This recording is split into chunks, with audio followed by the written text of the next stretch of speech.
Cable Channel 2, brought to you by the Betson Connection.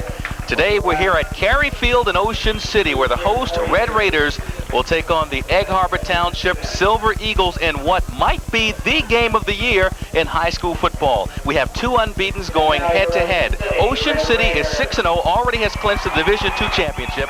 EHT 5-0-1 has clinched at least a tie for the Division I championship. Ron Burke along with Ken Williams here for the game. A key game, Ken, as these teams try to qualify for the Group 3 playoffs. So the loser of today's game will face an uphill battle and maybe on the outside looking in when this is all over. Yes, Ron. Right now, Ocean City is seated third in the South Jersey Power Ratings Group 3 with 53.5 points. And Egg Harbor Township is seated fourth with 51.75 points. The winner of today's game will pretty much assure themselves of a chance in making the playoffs. The loser of today's game will have a real uphill battle, and that will all depend on whether or not Absegami beats Bridgeton today over in Galloway Township. Ken, we have a gorgeous day for high school football. Last year, not the same case, where Ocean City won 7-6 in the Mud Bowl, and they've won the last 5 games Ocean City has in this series. Yeah, last year the game was postponed, and they had a band concert which tore the field up, and they played the game on Sunday. We take a pause here now, Ron, for our national anthem.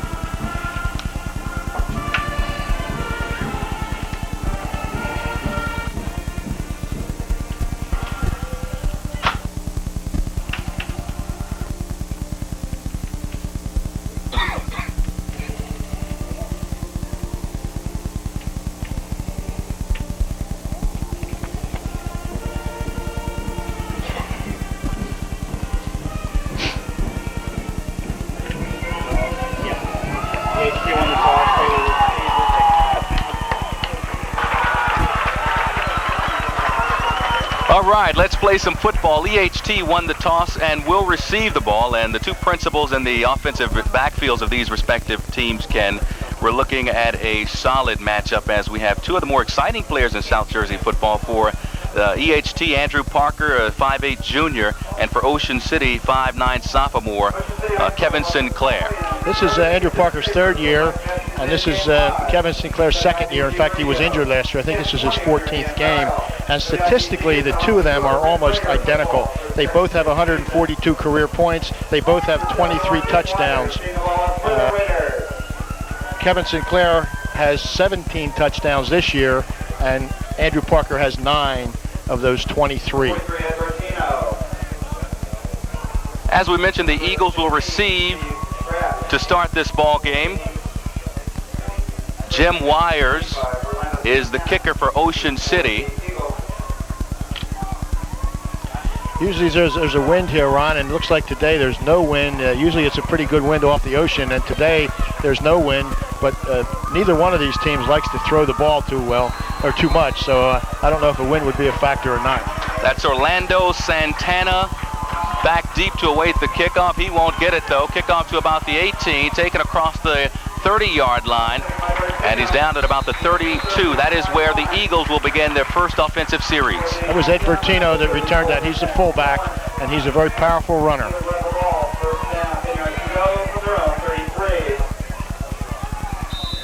Ocean City will run a wing T, or Egg Harbor Township will run a multi-offense with, at times, 2 setbacks, at times 1 setback. The quarterback is number 9, Corey Reynolds, junior. Again, Andrew Parker, number 2 in the backfield, is the featured back in this offense. It's Parker across the 35. He meets a couple of tacklers, and he's going to be down around the 38-yard line. So a nice gain for Parker to start this game. That was just a straight-ahead power led by Bertino, who picked up about 5 yards on the play. Makes a running back's job a little easier when you got some blocking up front like that. And he's got some big boys up front. Ron, I think they average probably well over 200 pounds up front. Makes it a 2nd and 5 from the 37-yard line, make it for EHT. Reynolds rolls right side, gets blocking there, tries to go across the 35. He's snagged and finally taken down after a gain of about 1 yard.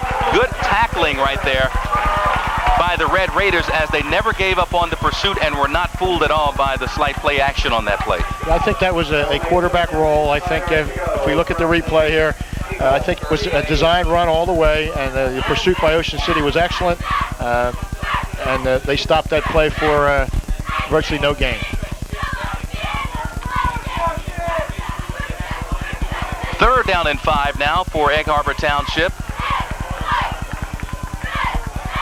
Split backs now, Bertino and Parker. It's handed off up the middle to Parker, and he goes nowhere. That was number 46, Greg Lefevre, on that play. He's a sophomore linebacker, and he read the play well, came in and stopped him again for maybe a yard gain, and it looks like they're going to have to punt here on their first series.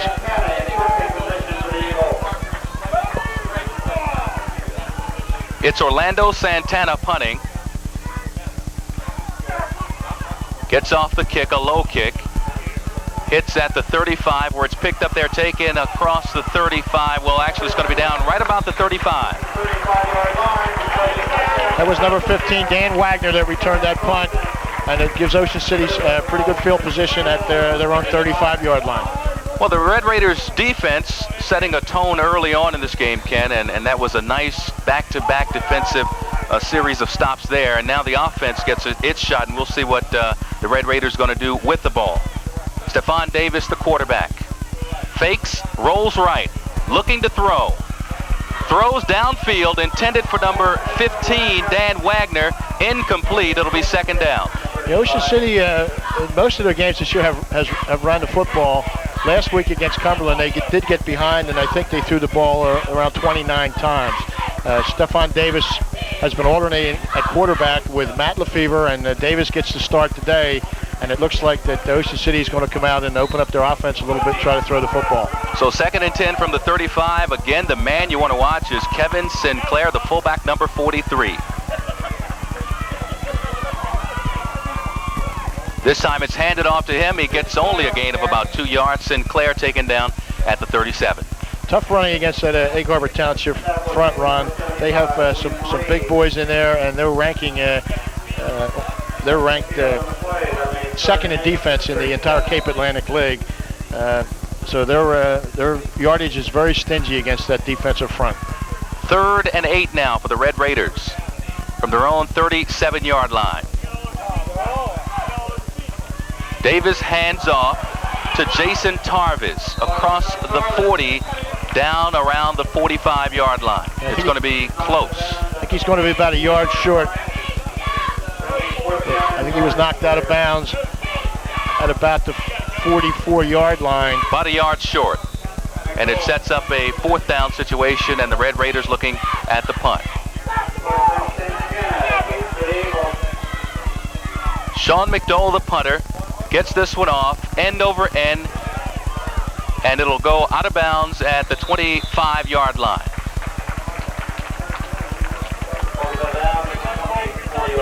It's a nice punt by McDowell. Egg Harbor Township has two dangerous returners back there with Santana and Parker, and he did not give them the opportunity to return the ball. They place it at the 24, and that is where the Eagles will start their second series after going 3 and out on their first.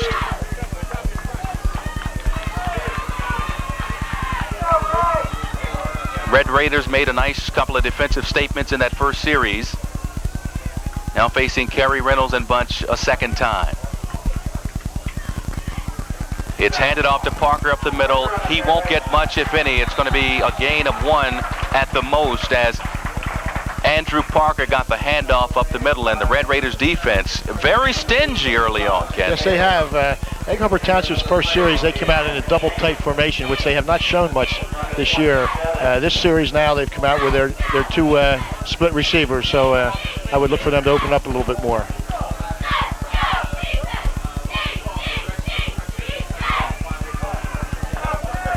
Second down for the Eagles from their own 27-yard line.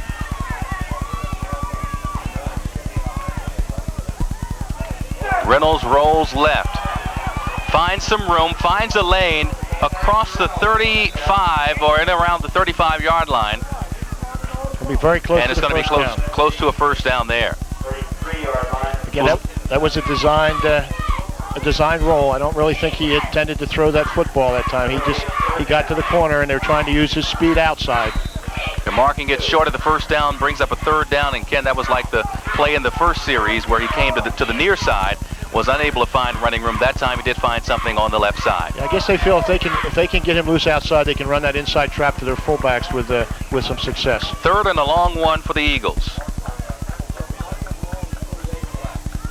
Up the middle, handoff to Bertino, and there's a bunch right around what would be a first down, and I do think he has the first down. Yeah, I think they're placing the ball on the line. He had to get just short of the line, so that'll be a first down of the ball game.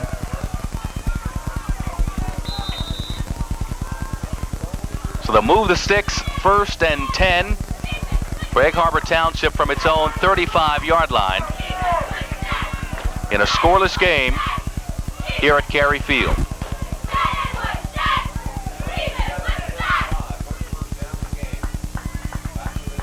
It's a handoff to Bertino up the middle. Gain of only about a yard, maybe 2 on the play. Very stingy in there. That was Josh Baker, came up from a defensive halfback spot and made a nice tackle on that play for a gain of about 2 yards.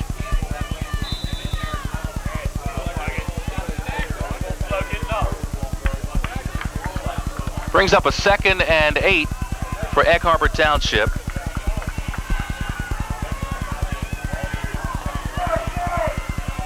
Corey Reynolds at quarterback. Left side, hands off to Parker. Looks like he slipped in the backfield. Maybe got back to the line of scrimmage. But another good defensive play by the Red Raiders of Ocean City. They have not been fooled early on in this game. They have been in hot pursuit of the runners because Egg Harbor Township is a team that is committed to the run and has shown that early on. And the Red Raiders have been on top of their game defensively. That was outside linebacker Britton Busby, number 42, that came up and made that play. And so far, Ocean City is just pursuing that football and have really come to play here today. 3rd and long for the Eagles. Let's see if they go to the pass here. Yes, they do. Reynolds to throw. Pumps and is sacked. Corey Reynolds taken down at his 33. That's a loss of 5 on the play. That was Sean McDowell and Josh Rowe that put the pressure on him that time, both from the outside. Brings up a 4th down. Santana to punt. It's off. It bounces. And it will settle at about the 35 where it is down by the Eagles. That's almost the identical spot, Ron, that they got the ball the first time. So at least they're in familiar territory. We've played 7 minutes plus here, and they're right back where they started. Boy, that Red Raiders defense just really playing well, and they've had the opportunity to see what the Eagles have come with offensively and have just come up with some good defensive stops. It's a handoff up the middle for the Red Raiders. Pickup of about 5 up the middle. It's going to set up a 2nd and 5. That was Peter Tulipu on the tackle.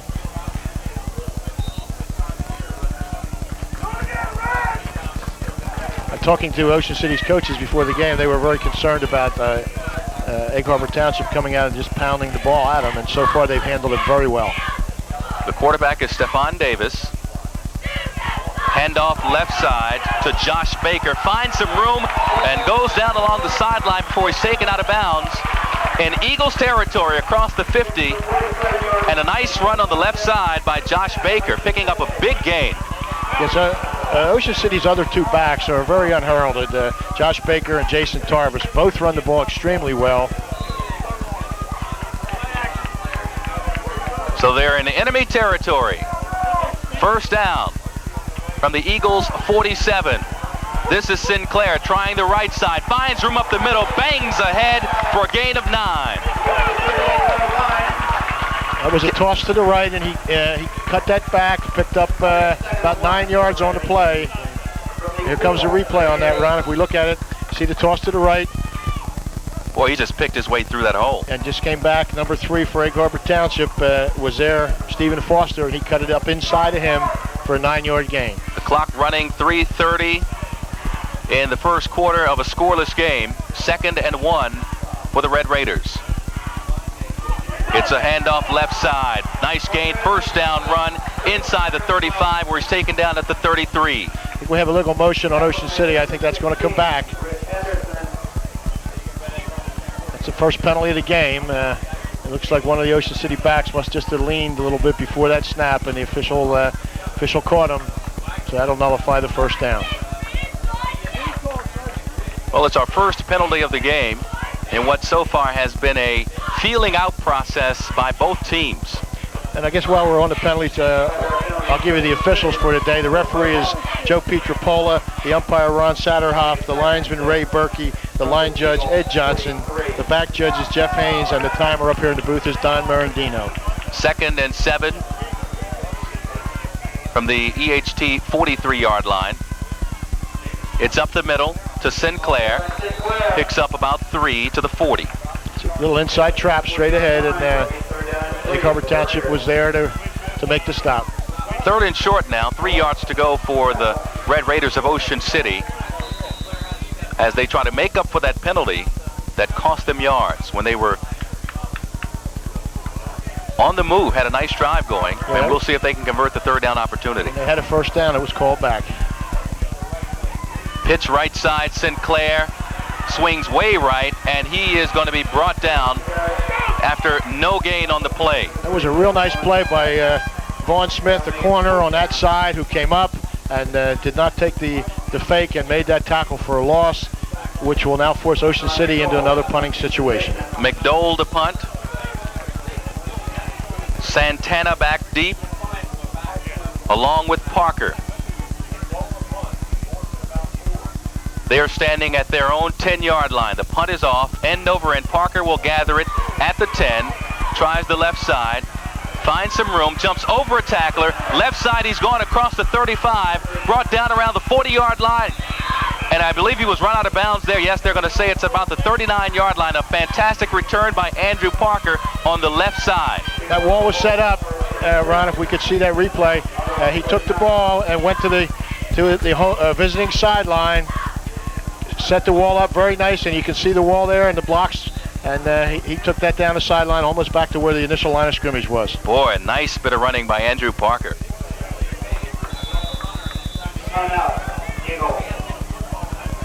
And with the break of the action, we have a timeout by EHT. We'll be right back with more Cape Atlantic League football on Sammons Channel 2 after these messages.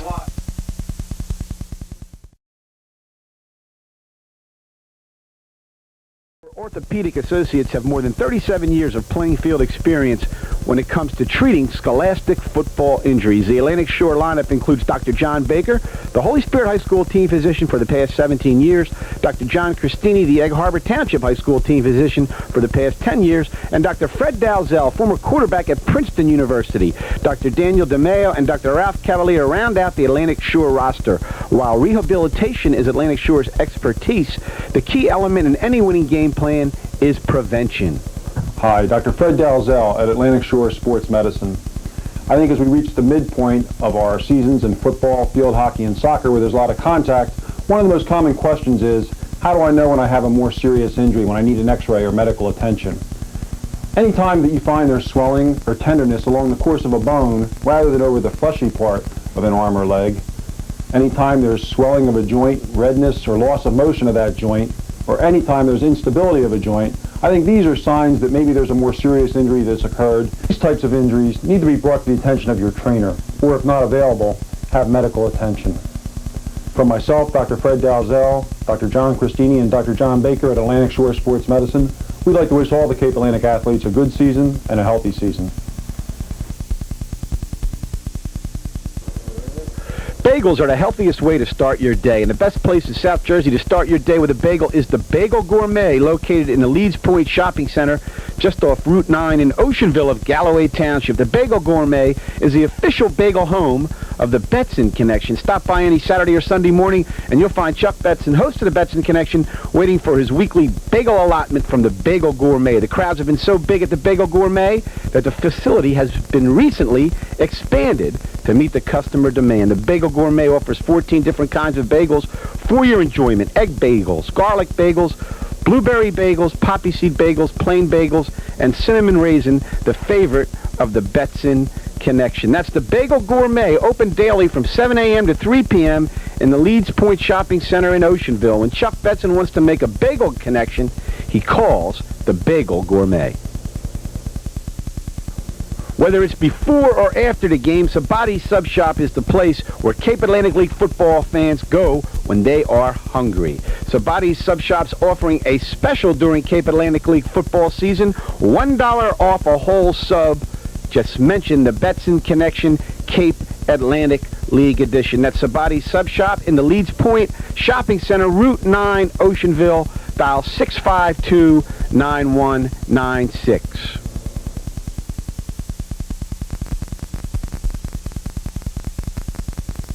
Welcome back to Cape Atlantic League football on Sammons Cable Channel 2, brought to you by the Betson Connection. 1:55 to go in the first quarter. We have a scoreless game between host Ocean City and visiting Egg Harbor Township. The Eagles starting a first down on their own 39-yard line after a nice punt return by Andrew Parker. And it's Parker trying the left side, finds some room across the 45, the 50. He is into enemy territory, and I don't think anybody's going to catch Andrew Parker. He is into the end zone. And that's going to be a touchdown for the EHT Eagles. That's a 61-yard touchdown. No flags on the play. And that's just how dangerous Andrew Parker is. You give him a foot loose. Up the sideline he went, broke 3 or 4 tackles, if we can see it again, and just outran the secondary. Boy, a great effort by little number 2. He's listed at 5'8", 160. Is he that big? That's soaking wet. Well, he certainly has excelled at a big man's game. He gives his team a 6-0 lead in the first quarter, 1:43 remaining, and they're going to try the 2-point conversion here.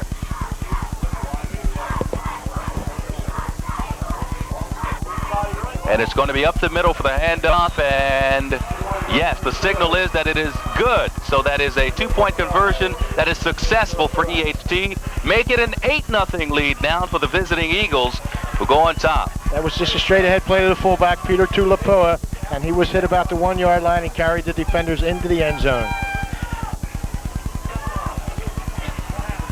Well, the ice has been broken here by the visiting Silver Eagles, who strike gold in a big way with Andrew Parker.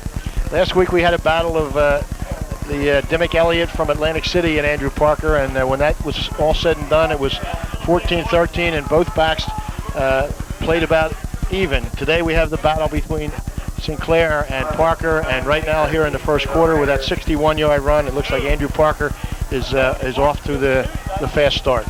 Boy, a big play like that really gives you an emotional lift, and we'll see now how the Red Raiders respond. Their defense to this point had played pretty well. Yeah, they've stopped the inside play, which is what was the key to Egg Harbor's game last week, but they just didn't stop Andrew on the sweep that side outside. The kicker is eBay Gerald. Kicks down to the 15-yard line. Across the 35 and tackled at the 37-yard line. That was a nice return by Josh Baker that time. He picked up 15 or 20 yards on that return, and it gives him again the ball right about that 35-yard line. We have 1:37 left to go in the first quarter. First down for Ocean City at the 37. Roll out right side after the play action. Pass to Sinclair, complete across the 50, across midfield and into EHT territory.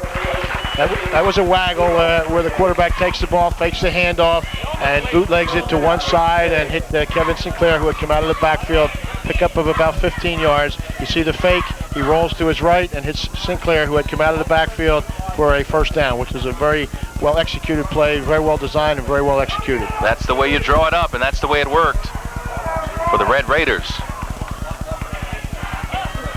Handoff this side. Tarvis brought down right around midfield. It's going to be a loss on the play for Jason Tarvis, and good pursuit by the EHT defense. That was Eddie Bertino, the linebacker, Marico Davis, and Orlando Santana in on that play. They swarmed the ball carrier for a loss of about a yard, which is going to make it about second and 11 for the Red Raiders. We're in the final minute now of the first quarter, 50 seconds and counting. Second and 11 for Ocean City from midfield. It's up the middle to Sinclair, inside the 45, where he's brought down at the 43-yard line. Ocean City that time, Ron went to an unbalanced slot to the left, and they just gave the ball to Davis on a little inside trap. So let's look for them to exploit that. If you look at it again, just a little inside trap, and he picked up about 6 yards on that play. Boy, Sinclair can just bull his way forward. And he's only a sophomore. We're in the final 10 seconds of the first quarter. It's going to be a pass by Stephon Davis. It's complete inside the 35, and the tackle is made at the 30-yard line. Again, a little bootleg action. Fake the handoff, bootlegged it out to the left, and hit his tight end, Sean McDowell, who had come across the middle for another first down. And they're going to tick off the final seconds of the first quarter after moving the chains, and that's going to complete today's first quarter of action here at Cary Field. And we're going to take this break now with visiting Egg Harbor Township holding an 8-0 lead after one quarter of play. We'll be back after these messages.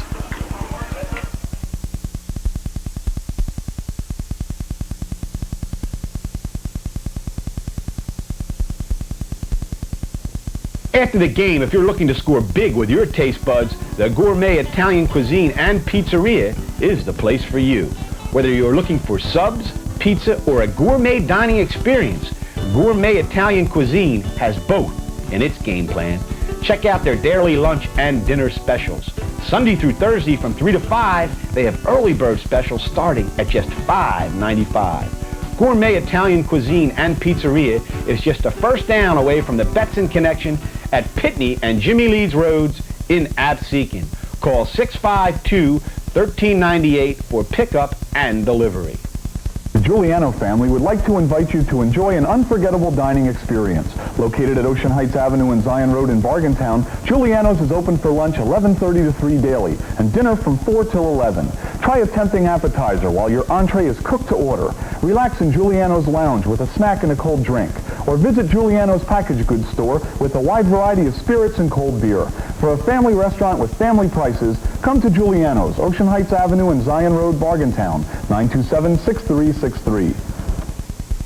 If you're looking for a close encounter of the collectible kind, Beachcomber Collectibles in the Shore Mall is the place for you. Because it's not just a card shop. And it's just not a sports collectibles shop. And it's just not a coin shop.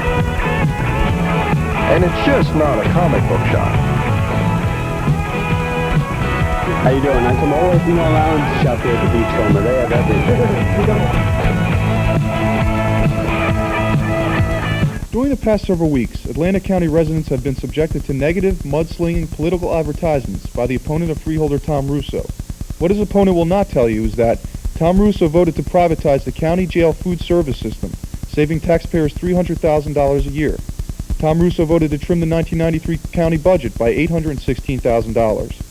Tom Russo sponsored the resolution supporting ascending district representation on the Atlantic City Board of Education.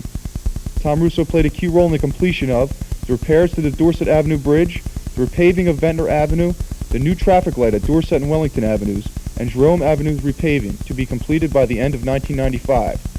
Re-elect a candidate whose concerns are the issues most important to Atlantic County voters. Re-elect Tom Russo, Atlantic County Freeholder, 2nd District. Paid for by the election fund of Tom Russo, George C. Godfrey III, Treasurer.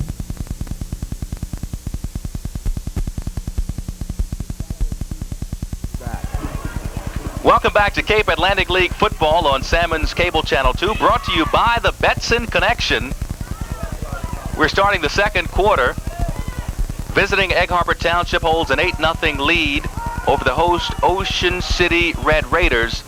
But the Raiders offense is threatening here as we begin the second quarter. They are on the 30-yard line of EHT. Ron Burke along with Ken Williams for you for a beautiful afternoon of high school football. And we've already seen some very exciting plays with EHT's Andrew Parker in particular ripping off a 61-yard touchdown run for the only touchdown of the game coming in the first quarter. It looks like Ocean City's on a drive here. They've moved this ball about 60 yards on this.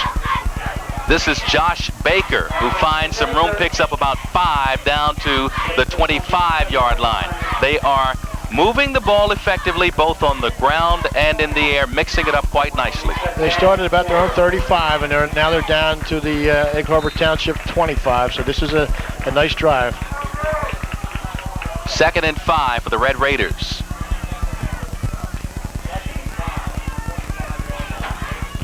It's a rollout right side. Stephon Davis will run it. Stephon Davis down inside the 15-yard line where he's brought down.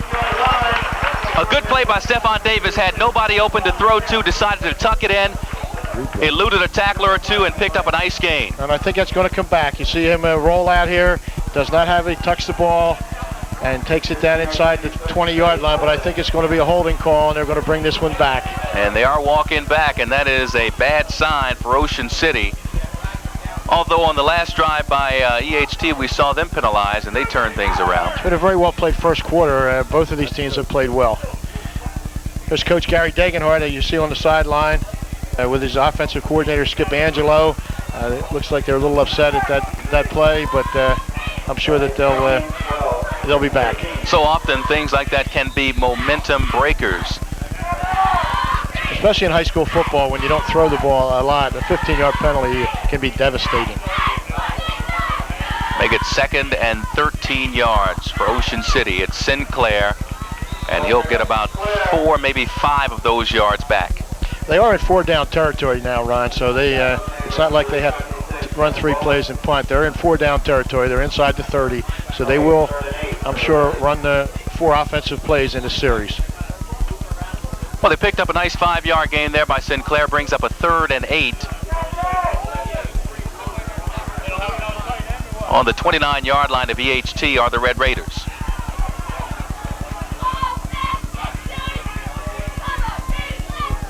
This is a fake to Sinclair, handoff to the right side for a short gain. It was Blake Buczynski out there on that defensive end spot that came up along with Vaughn Smith and Peter Tulapua to make that tackle. These 2 linebackers from EHT, Bertino and Tulapua, have been very active and have played very well in this early going. That was Josh Baker on the carry. It's 4th down and 5 yards now for Ocean City. Red Raiders crowd getting into this thing, trying to pump up their team. Fake up the middle, roll out left side by Davis. The pass is completed, but it is not a first down. It's going to be shy of a first down. The pass complete to Kevin Sinclair, and they'll exchange possession. That's that bootleg action again. Fakes the handoff and bootlegs out, put a little pressure on that corner, and he threw the ball, but unfortunately the receiver had not gotten the first down, and they're going to come up short. You go back and you think about the costly penalty, and you think about what that might have done in terms of momentum, and sure enough, Ocean City having to turn over the football here on downs after being unable to convert on 4th. And Corey Reynolds brings his troops out again to lead the EHT offensive attack as they look to put more points on the board, already leading 8-0 in the second. It's going to be a pass by Reynolds to number 37 off his fingertips, and he drops it there. Unable to bring it in is number 37, Mariko Davis. That would have been first down yardage. This is Mariko. Up the middle it goes to Parker, where he is met in his own backfield and brought down immediately by the Red Raiders defense. Yeah, they did a real nice job on that play. Parker tried to get outside. Looks like it was a stretch play to the left side, and he didn't have not inside or outside, and Ocean City was there to make the play. I think it was Tom Quinn that made that tackle. They really closed things off on Andrew Parker that time. 3rd and long.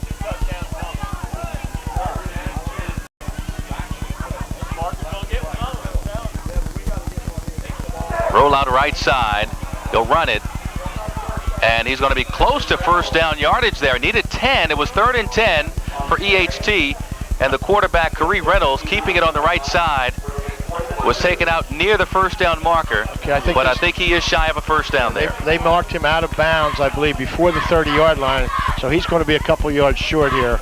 And I'm sure they're going to have to punt the football. Yep, there he is, taken out just before the orange marker there. Yes. Tough to tell when they drop the markers actually where that line to gain is.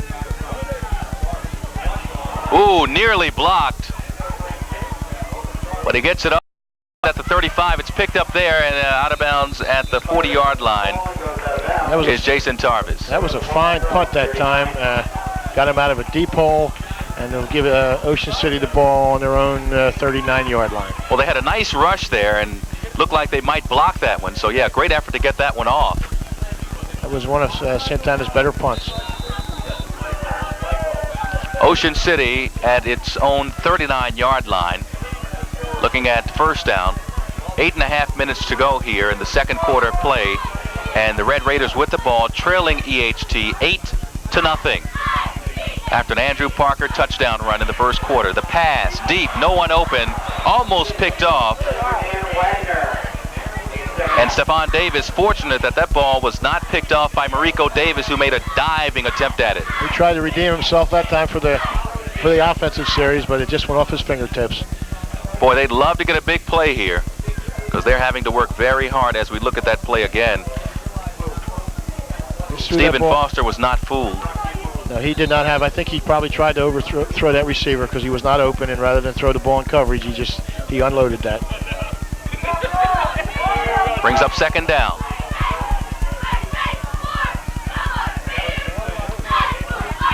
Up the middle, Sinclair dances around a little bit, gets across the 40-yard line, brought down in the neighborhood of the 43, maybe the 44. If so, that would be a gain of 4. Brings up a 3rd and 6. And that was Peter Tulapua again, one of the inside linebackers on the tackle. And like I said before, those two linebackers from Egg Harbor Township also double as their fullbacks, and they're just tough kids, hard workers, and they give it 100% every play. 3rd and 6 for Ocean City at the 44-yard line, its own 44. Roll out right side. Stephon Davis, he finds some room and he makes something out of it. Gets across midfield inside the 45 where he's brought down a fine gain by Stephon Davis. He had good blocking, took advantage of the open lanes, and on 3rd and 6 picks up the first down. And that was a design run. He took that ball, tucked that ball right under his arm from the start. He had 2 lead blockers, Sinclair and Baker, and made nice blocks for him and picked up the first down, and it keeps this drive for Ocean City going. To the EHT 42-yard line, first down for Ocean City. 7.5 minutes to play in the second quarter. Fake to Sinclair. Handoff to number 24. Josh Baker finds running room right side. He's brought down out of bounds after a nice gain. Josh Baker with the carry gets down to the 22-yard line. They're going to mark it there. Another first down for Ocean City. You can see the replay now. He breaks the tackle out here. He breaks the tackle of Mariko Davis. Cuts it outside, breaks the tackle there, and just turns on the speed. And Rich Henderson knocks him out of bounds down around the 22-yard line. So it looks like Ocean City's on the move here. Could have been dropped for a loss. Made a nice move to dance away from the tackle. And this is Davis again, finding some room inside the 20, and is taken down. There's a flag on the play right there. Could be a late hit. Could be a late hit on the EHT, and I'm certain that's what they're going to call, Ken.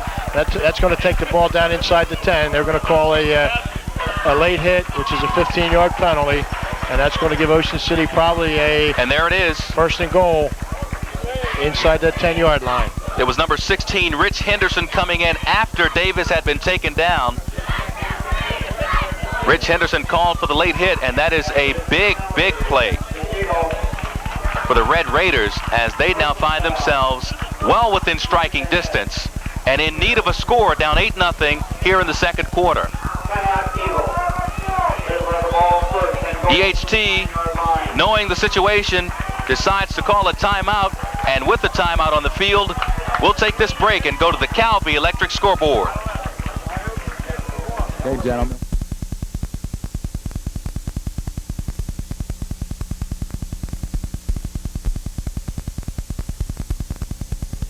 You'll score a touchdown every time you visit Galloway True Value and Crafts, the area's newest hardware store located at 322 South Pitney Road in Galloway Township.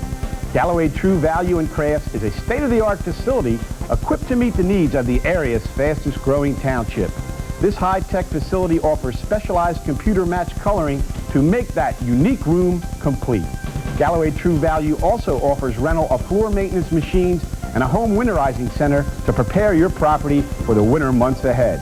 The craft department is waiting to deliver that special holiday touch, and the service department delivers propane gas, screen repair, glass cutting, and key making. Galloway True Value and Crafts is open from 8 a.m. to 8 p.m. Monday through Saturday and from 8 to 5 on Sunday. If you're looking for that winning game plan to improve your home or business, you'll find it at Galloway True Value and Crafts. Dial 748-7400 for all your hardware needs.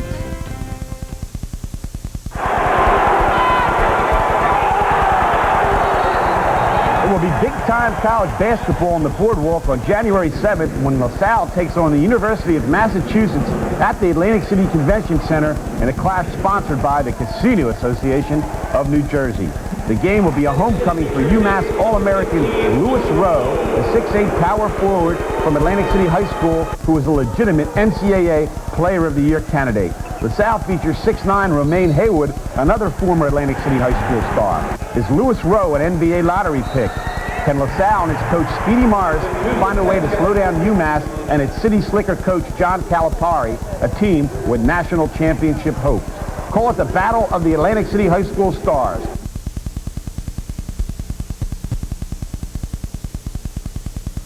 It's UMass versus LaSalle and Lou Rowe against Romaine Haywood on Saturday, January 7th at the Atlantic City Convention Center.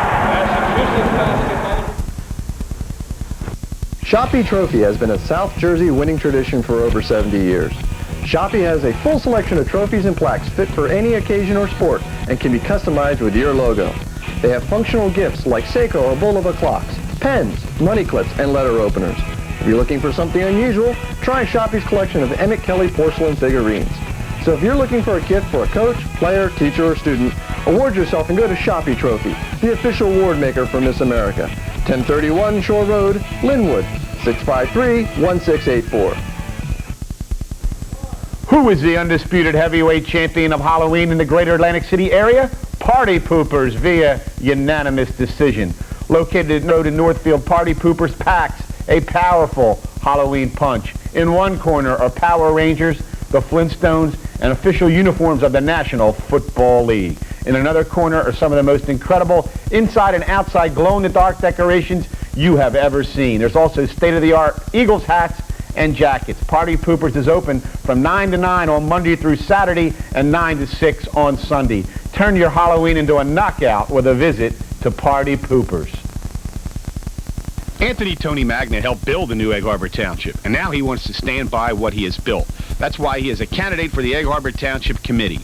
Here's Magna's winning game plan for Egg Harbor Township. The taxpayers should be treated as customers by the township, and the political bickering that has torn the township apart must end. Tony Magna wants to build teamwork across political lines and establish a working relationship with the formal Egg Harbor Township administration. And in the spirit of controlling costs, Tony Magna wants to draw the line on increasing tax rates. Put an end to all the petty partisan nonsense in Egg Harbor Township and vote column C on November 8th for Anthony Tony Magna. Paid for by friends of Tony Magna, C. Donovan, Treasurer.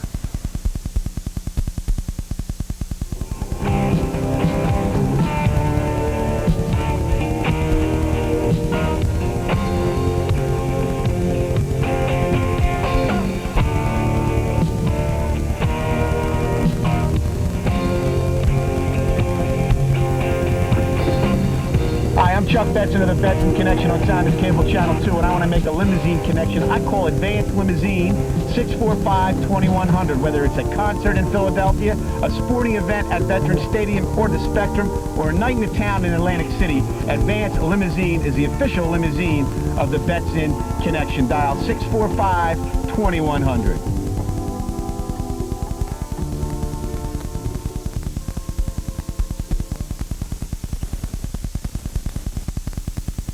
And welcome back to Cape Atlantic League football on Sammons Cable Channel 2, brought to you by the Betson Connection.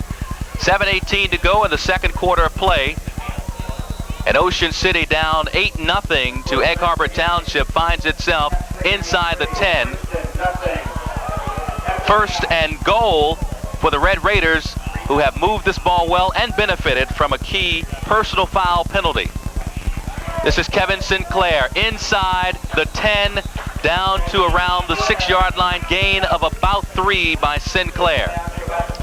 It was Ed Bertino on the tackle that time. I think Ocean City at this point now will just probably try to power that ball inside.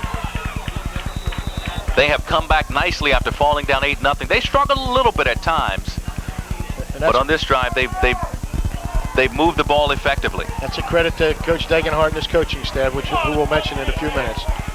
Stephon Davis rolls left side. He has plenty of blocking, plenty of room. Stephon Davis punches it in. Touchdown, Ocean City. Again, on that play, you'll see the versatility of Sinclair and Davis. They led him around the corner. That was nothing more than a quarterback keeper. He tucks the ball in right away, and you see Davis. He had a wall of blocking there, Ken. Davis and Tarvis, or Sinclair and Tarvis were the two lead blockers and got him right to that corner, and there was no one there from Egg Harbor Township. Stephon Davis getting on his horses and really moving around that left end, had the good blocking, and that was one of those plays that worked effectively. And that's a credit to Ocean City's coaching staff. Coach Gary Degenhardt is assisted by Mark Plazio, Skip Angelo, Kevin Smith. Okay, and There's a timeout on the field, but we're going to stay here as we await the two-point conversion by Ocean City. And there's Coach Gary Schultz on the sideline with one of his assistant coaches, and they have the task now of stopping. That's Jimmy Hoagland, by the way, of stopping this two-point conversion and see if they can't keep the lead 8-6. And talking about Ocean City staff, I have a couple friends. Kevin Smith, who is one of his coaches, played for me when I coached at Mainland, and Mark Plazio, who's his defensive coordinator, who's doing a fine job. Got his start over at Mainland as one of my assistants. So they are fine gentlemen and are doing extremely well here in Ocean City. Well, it's 8-6 right now. Ocean City down 2. 6:41 left to play in the second quarter. We had anticipated a head-knocking, solid football game between two unbeatens, and we have had some exciting moments in this one. We have not been disappointed. Ocean City set up for the two-point try to tie this game at 8. They have a ball set up. The old swinging gate play here. It looks like they're going to attempt this. Davis rolls, passes, end zone. He has a man open, but just out of the reach of Busby. That was just out of the reach of Britton Busby. The play was there. Busby was open, but they could not connect. That's a tough play. You run out of end zone. He rolls right here, and I think he was forced to throw the ball a little sooner than he wanted to because he had pressure from Egg Harbor Township. If he had another step, he might have been able to make that throw, but the pressure was put on him, and that's a tough throw going into the back corner of that end zone. Credit that EHT defensive rush, because that is what made that play in EHT's favor. And they, as a result, hold a two-point lead, 8-6 right now, with 6:41 left in the second quarter of play here at Cary Field. Well, this game is living up to its billing, Ron. Everybody thought it would be a real close, hard-fought game, and so far it's been played extremely well. There have been very few penalties, and there's been a lot of good high school football, and I really look forward to this second half. I think this is going to go right down to the wire. Jim Wires to kick off for Ocean City. Kicks to the 15. It's taken there across the 20, the 30, across the 30, where he's brought down at the 35-yard line. That was Orlando Santana. He brought back a punt in his last game for a touchdown. So he's very, very dangerous with that football. We just got a score up here in the booth at halftime from Bridgeton and Absegami. And Absegami is ahead 3-0 at halftime. And if Bridgeton loses, this game will have much more significance with the playoffs, because if Princeton loses, the loser here is really going to have an uphill battle. Ron Burke and Ken Williams here at Cary Field for what has turned out to be a very good high school football game. Andrew Parker gets the call, and he gets a short gain. And when Andrew gets in those pile-ups, it's tough to see him, and you never know when he's going to come popping out of there, because that's the type of runner he is. So we sort of have to wait till everything stops. It's always nice and encouraging when you see one of the little guys competing so well in what is generally a big man's game, and Andrew Parker has done that. Yes, he has, and I'm sure he'll do it next year and probably in years to come when he gets to college. Only a junior. Roll out this side, Khari Reynolds. He's going to find some trouble, though, as he tries to make something out of it and ends up being brought down after a gain of maybe a yard on the play. That was Britton Busby on that play, made a real nice play and stopped what looked like might be a big gain into a real short gain, and gives him a key third down here. Okay, if you see him come upside, you see Britton Busby come out of nowhere and make that tackle. That was sort of an option pass. 3rd and 7 now for EHT from its own 38-yard line. Khari Reynolds, the quarterback.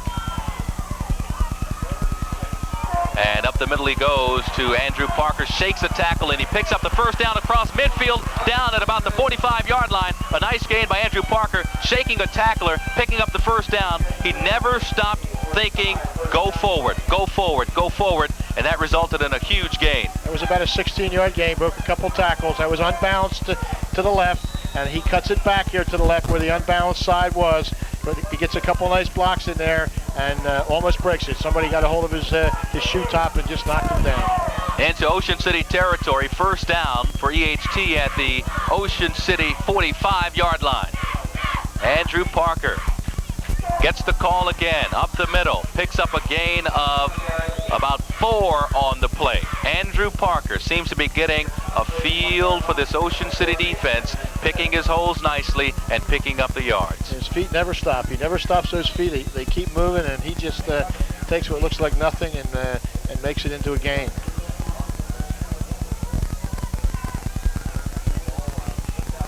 We're in the second quarter. EHT with the ball, leading 8-6, 4 minutes and counting remaining until halftime. Andrew Parker has already scored from 61 yards. A nice run earlier in the first quarter. Roll out right side by Reynolds. Will pick up maybe a yard before being run out of bounds on the play. That was a nice defensive play over there. He may have picked up a yard on the play, but certainly not much more than that. Ball's at the 41-yard line of Ocean City. I think that was Tom Quinn. We don't have a... Third down for EHT. 3rd and 5 for EHT. Up the middle it goes to Ed Bertino. Bertino picks up a couple of yards. They're going to be shy of the first down by about 3 yards, and it's going to set up a 4th down situation for the Eagles. I'm anxious to see what he does here with 3 minutes and 30 seconds left in the half, whether or not he elects to go for the first down or whether he elects to punt the football. Well, he's looking at 4th and 3 yards here.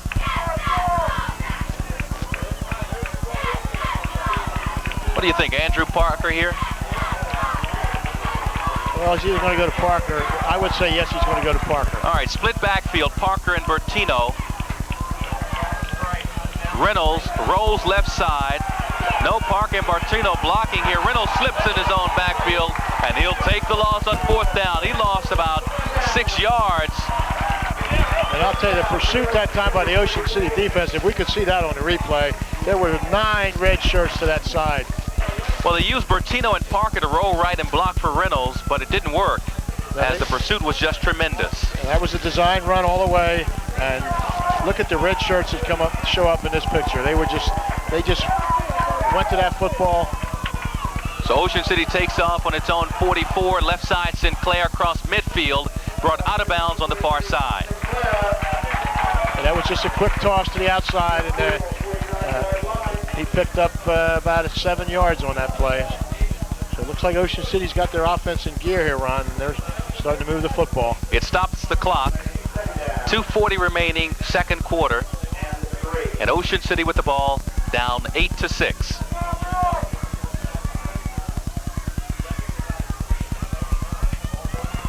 It's right side. It is a nice run across the 45 down to the 40 yards. That's a first down for Josh Baker. That's just a sweep right, a toss sweep. Good blocking there. Yep, he had an offensive guard that pulled and kicked out, and he ran right up inside of him. That's a Delaware power. Clock running at 2.5. Ocean City first down on the EHT 40-yard line. Handoff this time, again right side. Jason Tarvis picks up 5.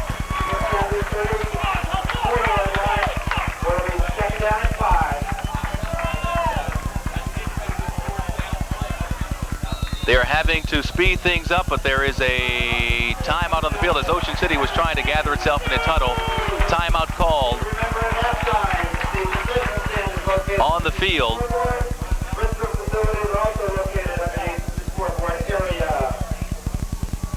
And with that timeout on the field, we'll go to the Calvi Electric scoreboard.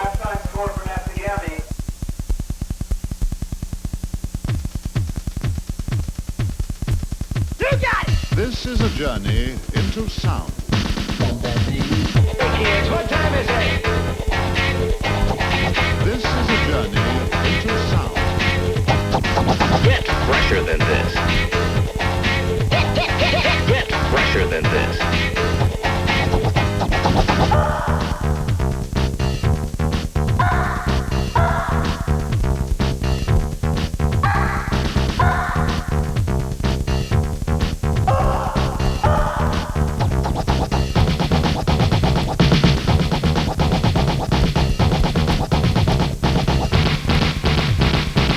Kids, what time is it?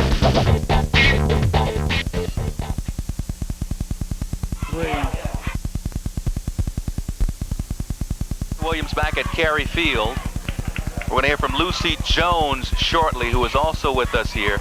We have 2:11 to go in the second quarter, and Ocean City with the ball trailing 8-6. And Ken, this Ocean City offense seems to have found its way as it is able to move the ball effectively here. Yes, they are. Like we said before, not only do they have Sinclair, but they have Baker and Tarvis, who are excellent high school running backs, and they're seeming to run on all cylinders here now. What they don't want to do is make a mistake. Up the middle, Kevin Sinclair. On second down, Sinclair still shy of the first down. They'll need about a yard on third down. That's a little inside trap, and he earlier this year on that same type of play, I think he gets Mainland for over 70 yards. 1:50 to play in the first half. Ocean City on the EHT 31-yard line. This is Sinclair again. Slips a little, but also leans forward enough that he might have picked up the first down. I think he's over the line. He had to get up to the line. He's over the line. That's a first down. It is a first down. So they'll move the chains. First down and 10 for Ocean City on the Silver Eagles 30-yard line. They trail by 2. We have 1:30 to go in the second quarter. Handoff, right side. Jason Tarvis runs for a nice gain, near side. Ocean City has this offense moving now, Ron, and Egg Harbor Township's going to have to stiffen up here. 1:14 and counting in the first half of play.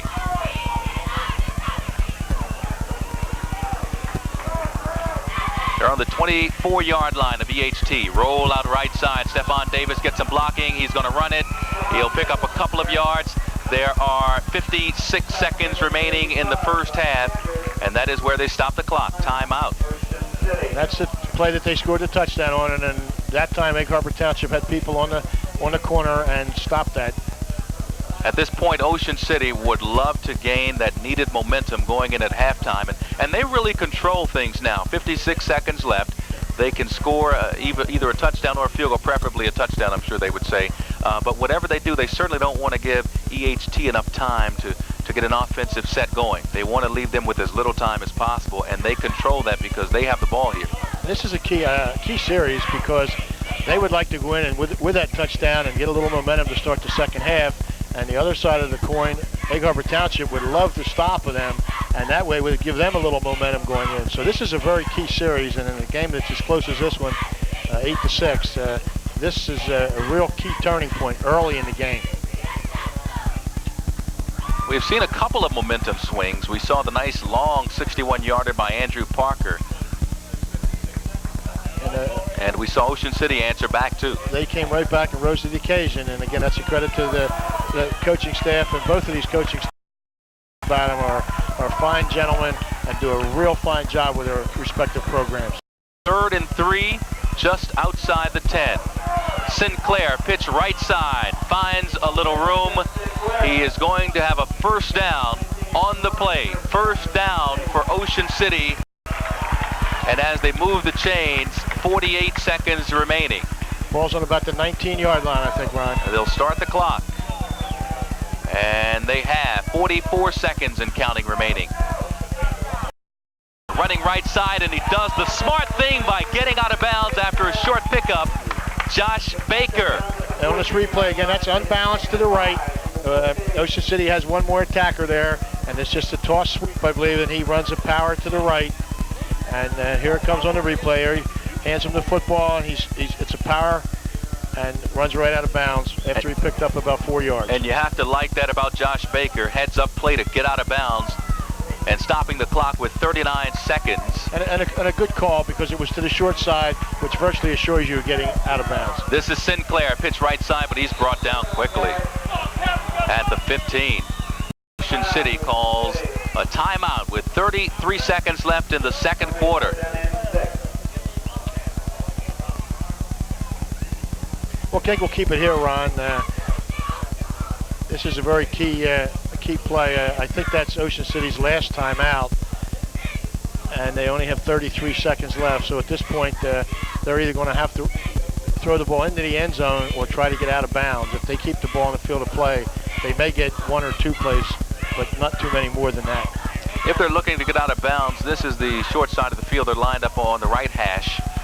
So look for them to come this way, I would imagine. But the EHT defense did a good job after Josh Baker was able to get out of bounds 2 plays ago. They did a good job of stopping Kevin Sinclair there and not allowing him to get out of bounds and forcing the Red Raiders to use that last timeout. So the EHT defense and the coaching staff certainly is game planning appropriately and is expecting that if it is a run, it will come to our side. But it will be interesting to see if the Red Raiders will stick with the rush, which they have done so well, or if they will put it in the air. Stephon Davis, rolling left side, is looking to throw, does get it off to Kevin Sinclair. Down to the 10-yard line, 24, 23, 22 and counting seconds left in the second quarter of play. Looks like they're going to try a field goal here. It's 4th down, 15 seconds left. They're going to try a field goal. Jim Wilder's is going to kick the ball from the 20-yard line, which means it's a 30-yard field goal. It's up, and it's wide to the right. No good. No good from 30 yards. Well, it had the distance. He was kicking from the left hash, and they had to rush it a little bit, and he pushed that ball a little bit to the right. But that was a very key play, very key call. That field goal, if it was good, would have put him ahead at half. And now it looks like that if there is any momentum going in, it's going to be on Egg Harbor Township's side. Yeah, with 4 seconds left.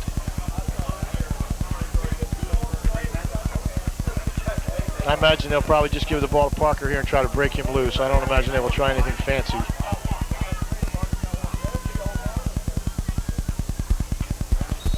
And that's what they do. That wraps up the first half of play here. Egg Harbor Township leading host Ocean City 8-6 in a battle of unbeaten teams here at Cary Field. Vamp, we're getting the coach.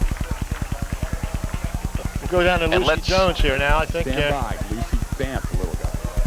And so, Ken, we've had a game in which there was some momentum swings and a great opportunity there for Ocean City to make some noise, but being denied there near the end.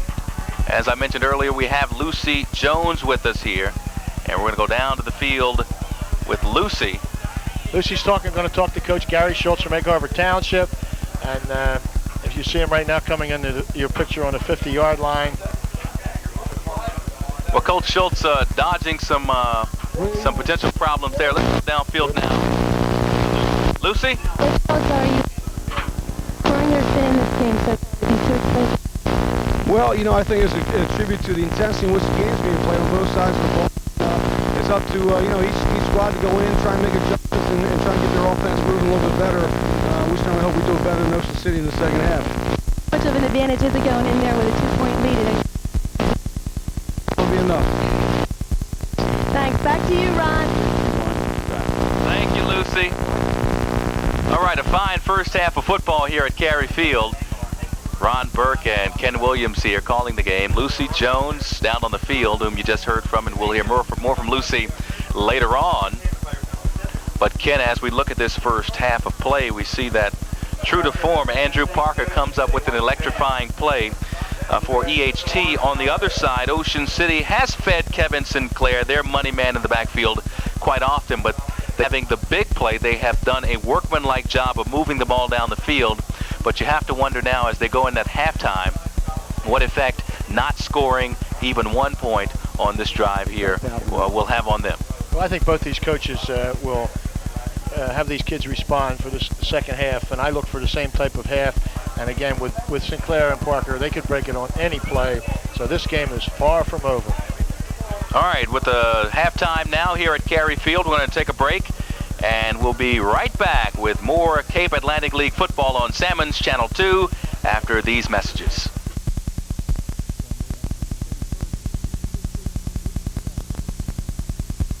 Atlantic Shore Orthopedic Associates have more than 37 years of playing field experience when it comes to treating scholastic football injuries. The Atlantic Shore lineup includes Dr. John Baker, the Holy Spirit High School team physician for the past 17 years, Dr. John Christini, the Egg Harbor Township High School team physician for the past 10 years, and Dr. Fred Dalzell, former quarterback at Princeton University.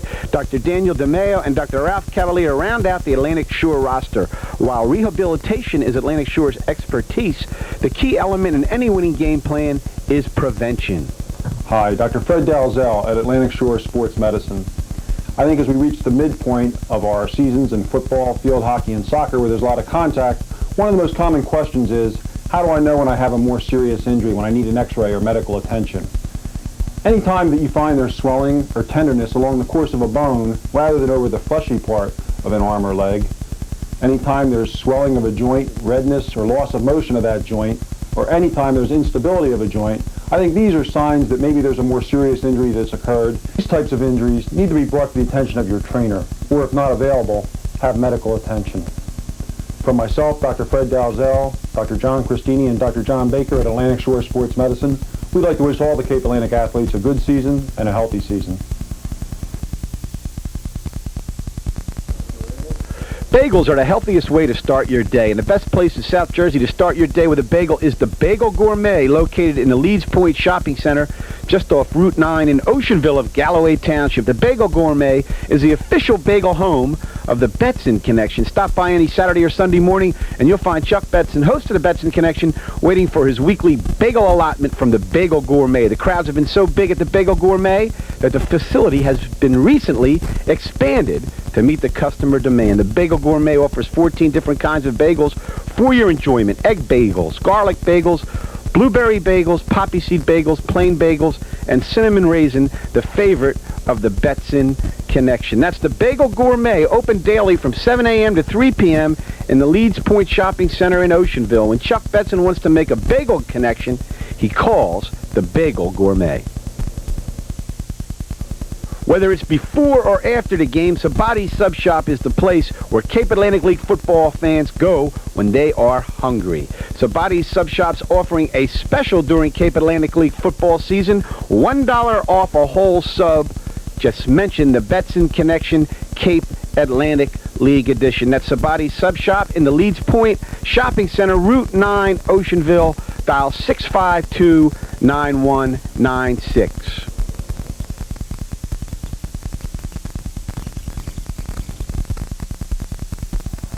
Ron Burke, Ken Williams, and Lucy Jones back here at Cary Field as we are set to begin the third quarter. Let's go down to the field where Lucy has Gary Degenhardt of Ocean City. Lucy? Okay, we're ready. Okay, Coach. Coach Degenhardt, what was your assessment of the first half of the game? Well, we thought it went pretty much the way we thought it would. We figured it'd be a tough game. Couple penalties hurt us, and a timeout that we didn't call. The official interpreted things wrong. All we wanted to do is move the ball to the hash. I don't know how that sounds like timeout, but the gentleman thought we called timeout. That hurts us. It lets their defense set up, and we don't have a timeout at the end. And if we do, maybe things are different. But what can you do? Well, did you make any adjustments for the second half? Did you plan to use Davis carrying the ball as much as he did? We're going to go with what is working. So we made some subtle adjustments offensively and defensively, and we're expecting it to be a second half just like the first. Great. Good luck, Coach. Thanks. Back to you, Ron. All righty. Thank you, Lucy. We're set as the two teams are getting in place now for the final 24 minutes of this high school football game. And we expected a solid matchup, a well-contested game, and we have had that in the first half of play. We've seen Andrew Parker carry the ball effectively. He had a nice big run of 61 yards. He has carried 9 times for 82 yards. And Ken, on the other side, Kevin Sinclair has been the guy that EHT has fed the football, that Ocean City has fed the football to. Yeah, it's been a good first half, Ron. Andrew Parker had 9 carries for 82 yards, and he had a return for 26. Sinclair had 14 carries for 68 yards, but he's also had 3 receptions for 33. And Josh Baker, who is the sort of the unheralded back, has had picked up 50 yards in the first half. So it's been a pretty even half with the Sinclair Parker duo, and Josh Baker is right behind them. So Andrew Parker with the 61-yard touchdown run. You take that away, and you're looking at 8 carries for about 21 yards. Yeah, they seem to have shut shut it down. So they've done a good job. Yes, they have. They have, and I look for more of the same. I don't look for either team to do much in the way of changing this half. Both of these coaches are very set in their ways, and they like to run the football, and I don't think that's going to change. Well, we begin the second half with Ocean City trailing by a score of 8-6. The Red Raiders had a shot right there at the end of the second quarter to put some points on the board, but missed a 30-yard field goal. It was wide to the right, so they were unable to capitalize on a nice drive. And their 5-game winning streak over EHT, and they've won 6 of the last 7, in jeopardy now as the Red Raiders find themselves trailing as we begin the second half. But there are 24 minutes of play, and as we all know, anything can happen. Yes, especially in this type of game with these type backs. I mean, they can break it on any play, and there's 3 or 4 on each team that can do that, and they can break it on any play, and this turn the whole complexion of this game around. Well, here is the kick to start the second half.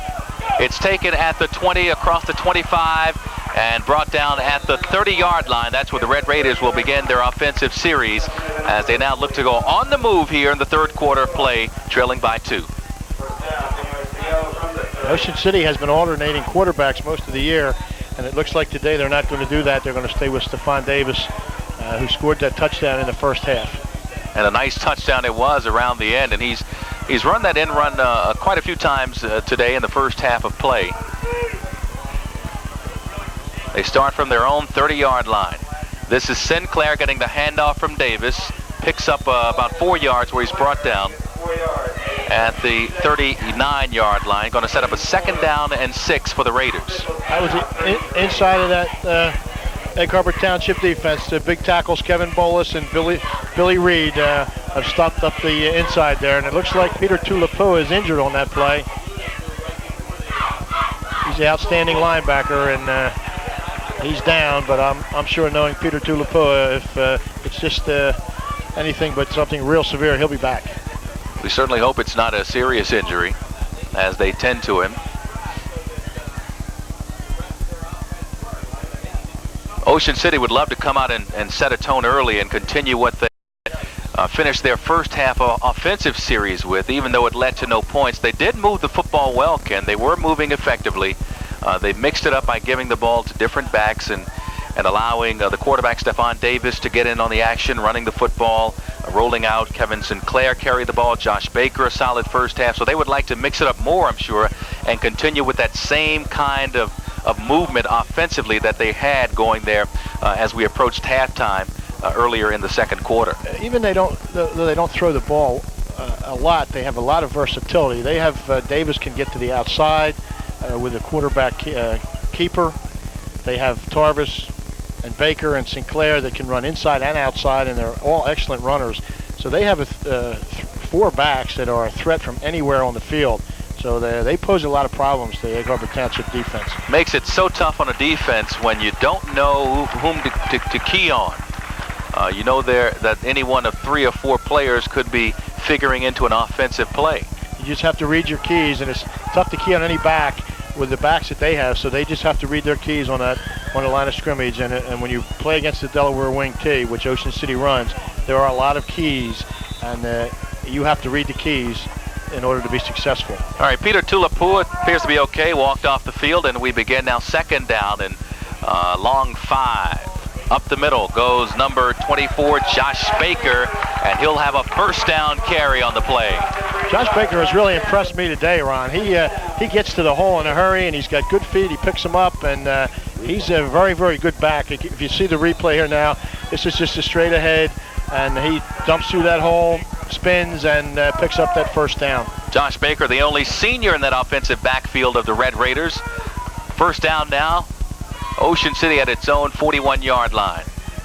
It's a roll right side. Stephon Davis, who gets close to midfield, picks up 6, maybe 7 on the play, and brought down at the 48-yard line. A nice run by Stephon Davis. And if we can see that again, you'll see the versatility of Kevin Sinclair. He's a very unselfish player. He's the one that seals the corner for the quarterback and allows him to get that gain. I don't know if we're going to have the replay now. Here it comes. If you see the replay, you'll see 43 Sinclair come to the corner and seal the corner. He seals Blake Buczynski enough to get that 7-8 yard gain. 2nd and 3 now for the Red Raiders from their own 47, maybe 48. And across midfield, and another first down is picked up by Kevin Sinclair, who just banged ahead for a gain of about 4 on the play. This is power football at its finest. It's just buckle that chin strap, and here we come. And this is old-time Woody Hayes football, I guess you would say. So another first down here for Ocean City at home, trailing by 2. The score is 8-6. We're 2 minutes into the second half of play right now. And it's Sinclair, actually a fake to Sinclair. Right side goes Jason Tarvis, who gets a nice gain and taken out of bounds. That was a double dive. They faked the ball to Sinclair, the first man through, and gave it to the second man through. You see the replay here. Fakes it to Sinclair, gives it to Tarvis, and he gets out around the corner for a nice gain. That fake fooled me, Ken. He picked up almost 10 on that, about 9 yards. Second down and the length of a football here to go. And now they're going to measure it here. I don't know why they would pick the ball up and take it in if it's that close. Now they put it back where it was, and they're going to measure it again. So this could very well be a first down, but it looks like it's going to be a little short.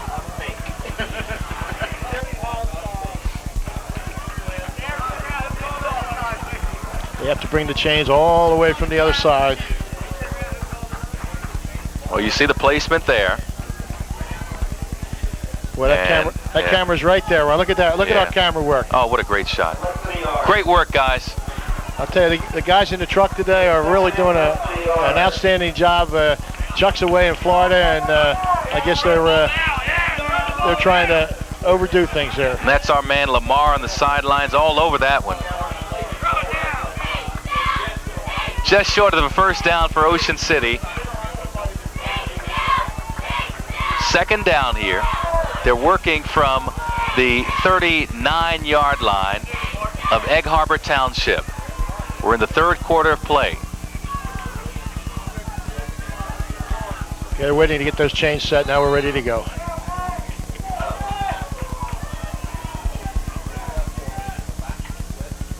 This is Sinclair up the middle, picks up the first down and much more as he bangs ahead, fights tacklers, gets down inside the 30-yard line. A big gain for Kevin Sinclair. That side, the right side of that Ocean City front, Sean McDowell, Josh Rowe, Josh Case just blew Egg Harbor Township off the football. Beautiful offensive line surge, and Sinclair went right up through the hole for the first down. Down to the 27 goes Sinclair. Big gain. They go to him again. No, they don't. They fake again. They give right side to Tarvis. They fool me again, and they get some positive yardage out of it. That's 2 fake handoffs in this drive. Had a pretty good first half, but this third quarter is they're fooling me a little bit here, Ken. I better not speak too soon. I think they fooled Egg Harbor Township too on that, Ron. Nice job of faking the handoff by Stephon Davis, the quarterback. They picked up about 4 yards on the play. This time it is handed off up the middle to Kevin Sinclair, who bangs ahead inside the 20-yard line, and he will be oh so close to a first down. Again, I can't say enough for that offensive front from Ocean City. Nick Bailey, Mark Discano, Sean Garvey, Josh Case, Josh Rowe, and Sean McDowell. They've come out here in the second half and have just moved people off the football, and this is old power football. Well, we have a timeout on the field, and we'll go to the Calvi Electric scoreboard. You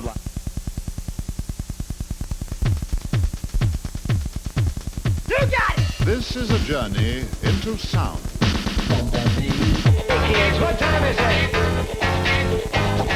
This is a journey into sound. Get fresher than this.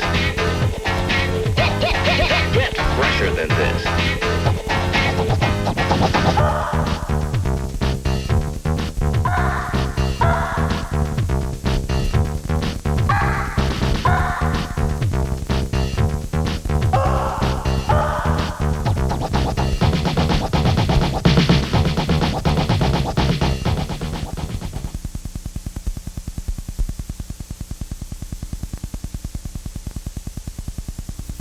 We're back with Cape Atlantic League football on Sammons Cable Channel 2, brought to you by the Betson Connection.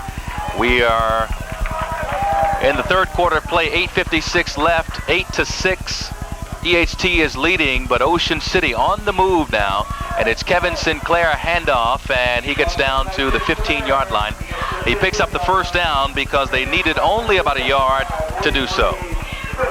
But the Ocean City Red Raiders offense, Ken Williams, has not shown to be frustrated at all by what happened at the end of the first half when they were unable to convert after driving deep into EHT territory. They just came back and picked up where they left off. This is Josh Baker, finds some room. Nice gain, a chunk of about 5 yards for Josh Baker, getting down inside the 10-yard line of EHT.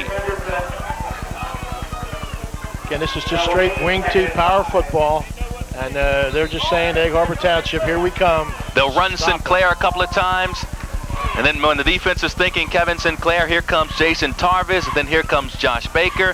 And Stephon Davis, the quarterback, also dangerous with his legs. And this is Josh Baker again. This time he won't pick up much, maybe a yard on the play. That was a big play by Blake Dushinsky, the defensive end. He came up big on that play. Now it makes it third and a long 4.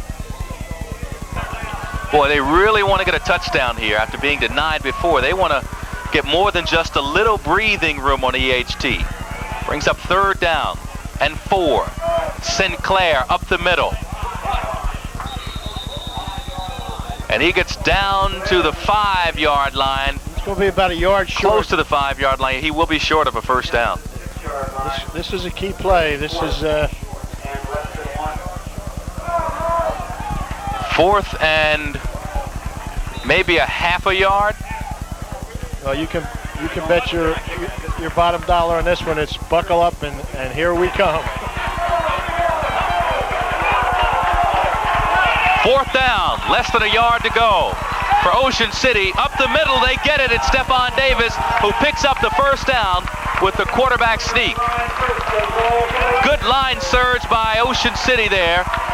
I can't say enough, Ron, from this offensive line from Ocean City in this series. They have just come out and are driving people off the football. This is an Ocean City team that looks like it is on a mission. What a fine drive we've witnessed to this point by the Red Raiders. Flag on the play as the handoff goes to Sinclair as we await the officials' ruling on the flag. I think that's going to be a motion call against Ocean City. In fact, it's an offside on Ocean City. Dead ball foul, which means that someone lined up offside to start with. It's going to put him back on the 9-yard line. So from here on in, it's 1st and goal right now for Ocean City. 6:51 to play in the third quarter. And they trail by 2 points. The score is 8-6 EHT. Davis to Sinclair, naked Josh Baker, who skips into the end zone, high-stepping his way through the end of the end zone. Touchdown, Red Raiders, as they take the lead. And again, that's that double dive where he fakes the ball to the first man through. You'll see him fake the ball to Sinclair here. Fakes it to Sinclair, gives it to Baker, and he just high-steps it right over that fallen defender and into the end zone. And another good job by quarterback Stephon Davis of faking the football, and Josh Baker picking the hole, high-stepping his way through. Josh Baker has been very impressive today. Yes, he has. We're going to go for 2 here, Ron. This is a very crucial extra point here. They lead by 4 right now. They want to make it 6. Oh, Davis bumps into Baker, throws into the end zone, and is knocked down. A fine defensive play by Mariko Davis to knock down the pass in the end zone. So Ocean City denied that pass intended for Dan Wagner. That was a counter of some kind, and they had their signals crossed. And the quarterback ran into the halfback, which threw the timing off. And once you have timing on a play like that thrown off, it's very difficult to make it successful. So it's 12-8 right now. Ocean City leading in the third. And with the break in the action, we'll be right back with more Cape Atlantic League football on Sammons Channel 2. Okay.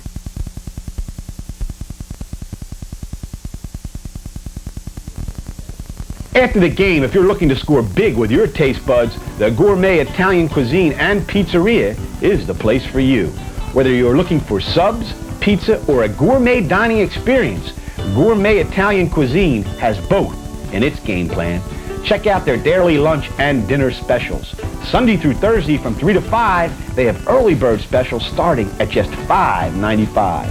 Gourmet Italian Cuisine and Pizzeria is just a first down away from the Betson Connection at Pitney and Jimmy Leeds Roads in Absecon. Call 652-1398 for pickup and delivery. The Giuliano family would like to invite you to enjoy an unforgettable dining experience. Located at Ocean Heights Avenue and Zion Road in Bargaintown, Giuliano's is open for lunch 11:30 to 3 daily and dinner from 4 till 11. Try a tempting appetizer while your entree is cooked to order. Relax in Giuliano's lounge with a snack and a cold drink. Or visit Giuliano's packaged goods store with a wide variety of spirits and cold beer. For a family restaurant with family prices, come to Giuliano's, Ocean Heights Avenue and Zion Road, Bargaintown, 927-6363. If you're looking for a close encounter of the collectible kind, Beachcomber Collectibles in the Shore Mall is the place for you. Because it's not just a card shop. And it's just not a sports collectibles shop. And it's just not a coin shop. And it's just not a comic book shop. How you doing? I'm Tomola from Long Island shop here at the Beachcomber. They have everything. During the past several weeks, Atlantic County residents have been subjected to negative, mudslinging political advertisements by the opponent of freeholder Tom Russo. What his opponent will not tell you is that Tom Russo voted to privatize the county jail food service system, saving taxpayers $300,000 a year. Tom Russo voted to trim the 1993 county budget by $816,000. Tom Russo sponsored the resolution supporting sending representation on the Atlantic City Board of Education. Tom Russo played a key role in the completion of the repairs to the Dorset Avenue Bridge, the repaving of Ventnor Avenue, the new traffic light at Dorset and Wellington Avenues, and Jerome Avenue's repaving, to be completed by the end of 1995. Re-elect a candidate whose concerns are the issues most important to Atlantic County voters. Re-elect Tom Russo, Atlantic County Freeholder, 2nd District. Paid for by the election fund of Tom Russo, George C. Godfrey III, Treasurer.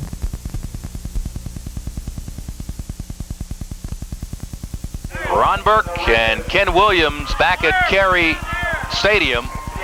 6:38 remaining in the third quarter, and Ocean City has taken the lead in this ball game. They're up 12-8 and kicking off to Egg Harbor Township. Ball taken at the 15, across the 25, 30. He's brought down at the 30-yard line by a host of red jerseys. Well, that was a very impressive drive. Ocean City took that kickoff to start the second half. and held the ball for 8 minutes and change, and went right up that field on almost, I guess, a 70-yard drive, and went ahead in this ball game. Now we'll see what Egg Harbor Township has to counter that. They're losing in the ball game for the first time, and let's see what happens. All right, they'll start off on their own 30-yard line. The Eagles with the ball for the first time in the second half. It's a handoff up the middle. Small gain on the play, if that, and the Ocean City Red Raiders crowd cheering in approval of that defensive effort. That was Ed Bertino with the carry. Picked up about 1.5 yards on the play. Just a host of Ocean City defenders in there to make that tackle. They're just, I can't say enough about their defense. They're just swarming to the football and playing exceptionally well here today. And this was the question mark that Ocean City had. Well, that drive gave them some momentum. We will see if EHT can counter it with a drive of its own. Reynolds hands off to Parker. He is hit head on. Tries to shake free, doesn't. And a nice defensive play once again by the Red Raiders defense as they just stop Andrew Parker in the backfield. That was Andrew Bechtold who came through. He's a linebacker and a beautiful tackling position and would not let Parker go. He lost a couple of yards on the play. 3rd and 11 now for the Silver Eagles. This is a young Ocean City team, Ron. In fact, it's a young Egg Harbor Township team. So both of these teams have underclassmen in real key spots, and I think next year they'll be back probably same time at Egg Harbor Township and be battling for the same in the same situation they are today. That does not bode well for a lot of their opponents next season. 3rd and 11 now for EHT. Reynolds, delayed handoff to Andrew Parker. It just delayed the obvious if you're Ocean City, because that defense comes up big again, and another loss on the play. That was a sprint draw where he takes the ball back, tries to make it look like a pass, and in that case it did not fool Ocean City, and they stop Parker for another loss, and they'll have to punt the football. Orlando Santana back to punt. 2 men deep for Ocean City. Here's the punt. Should be a return. It is. Picked up at the 35. Dances still around the 35. Tries to break free of a tackler, but doesn't. There is a flag on the play, however. I think they're going to call a clip here. That was a very questionable call. The Ocean City defender was there. I don't know if we can see the replay, and I don't know if he made that block or not. It was very close. But I'm sure they're going to call a clip here. That is exactly what they're calling. That's a 15-yard penalty, which will take the ball from the 35-yard line all the way down to the 20. Well, that's 42, I guess, was the guilty party there. Again, that was very questionable. That's Britt Busby, number 42, called with the illegal block on the play, and his team will start now from its own 20-yard line. First down for Ocean City.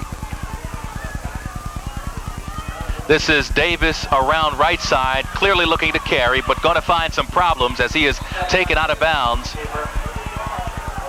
And he'll lose about 5 yards on that play. Good pursuit by the EHT defense. They sent that play right out and chased down Stephon Davis. And scored the touchdown. Looks like Egg Township has shut that down now. After they scored a touchdown, they have not been able to run that, but they have been able to run inside. 4 minutes remaining in the 3rd quarter. 12-10, Ocean City leading, and has the ball on its own 15-yard line, facing a 2nd and 15. This is Josh Baker, near side, out of bounds after a pickup of 5 yards on the play. It's going to set up a 3rd down and long. Key play here, Ron. If they can stop him here and force him to punt the ball from back around the 10-yard line, it means that Egg Harbor Township will get the ball probably on their half, or the Ocean City half of the 50-yard line, and that cuts the field in half. So this is a very key play. And the way that Red Raiders defense has been playing, Ken, EHT, if you're EHT on offense, you want that ball in the best possible field position so you don't have to work so hard against them. Yes, Stephon Davis bringing his troops up to the line now. He fakes, rolls left side, finds some room over there, may make some noise. Makes a little bit of noise, pickup of about 5. He'll be shy of the first down by about 5 yards, and they'll have to face a 4th down punting situation. Yeah, again, that was a bootleg, and I think his receiver tripped on the way out, so he didn't have anybody to throw the ball to, although I don't know if he was going to throw it anyway. But that's a big play for Egg Harbor Township. Should get the football now somewhere in Ocean City territory. Well, they're deep men. Parker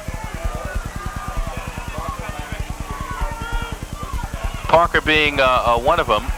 Back at the 40, it's kicked to the 43 of Egg Harbor. And boy, oh boy,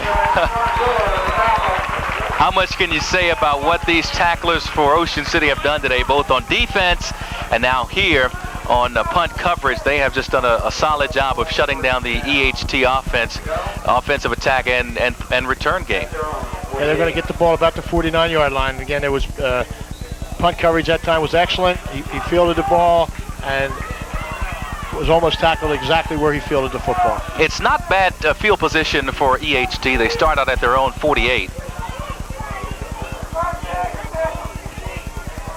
Parker, Bertino split in the backfield. The quarterback, Curry Reynolds. Reynolds rolls this side. Pump fakes, chased towards out of bounds, tries to work the sideline. He is nailed right at the line of scrimmage. Curry Reynolds took a shot. That was Jason Tarvis, I believe, on that tackle. And he really laid a lick into Parker as he comes around, or Reynolds as he comes around the corner. He eludes the first 2 tacklers. And I think it was Jason Tarvis that came across. It's tough to see because it was on the sideline.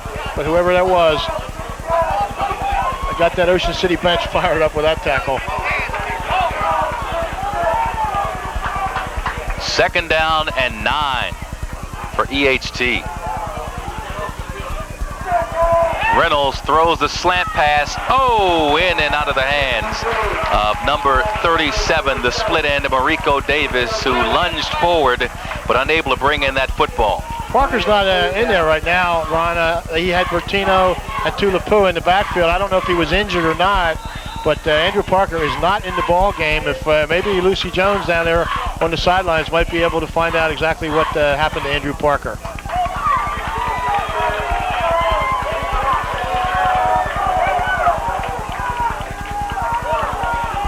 Third down and 9 now.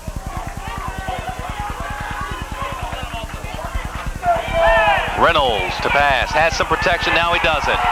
Nice job of breaking free of the block by Chris Daring, who just smothered the quarterback, Curry Reynolds. Chris Daring fought off that block and just shot into the offensive backfield. He just came straight ahead, beat his block, beat the block of the fullbacks, and sacked him for about a 12, 13-yard loss.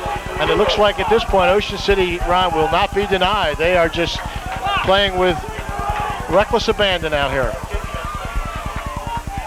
Here's the punt. He gets it off. Jason Tarvis is deep, but he won't get a chance at this one. It rolls out of bounds at the 43-yard line, and that is where the Red Raiders will start this series. Ron, we just got a score from Absegami, and with about 6 minutes left in the game, the score is Absegami 9, Bridgeton 8. And again, that has all kind of ramifications in Group 3 playoffs. And if Absegami wins that, again, the loser here will have a very tough time making the playoffs. Well, Ken, I see on the far sideline, Andrew Parker had to get his ankle taped. He is standing, appears to be okay, but we will monitor that and see if maybe Andrew Parker has some sort of injury to his right ankle. He now has his helmet off and is walking around on it gingerly, I might add. And we will monitor and see if Andrew Parker will come back into this ball game. That was a pickup of 5 yards on the first down play for Ocean City. It's now 2nd and 5 for the Red Raiders. Ron, I think they're going to need him to win this football game. So, Andrew Parker you're speaking of. He has his helmet off. He's carrying it in his hand, but his right ankle is taped.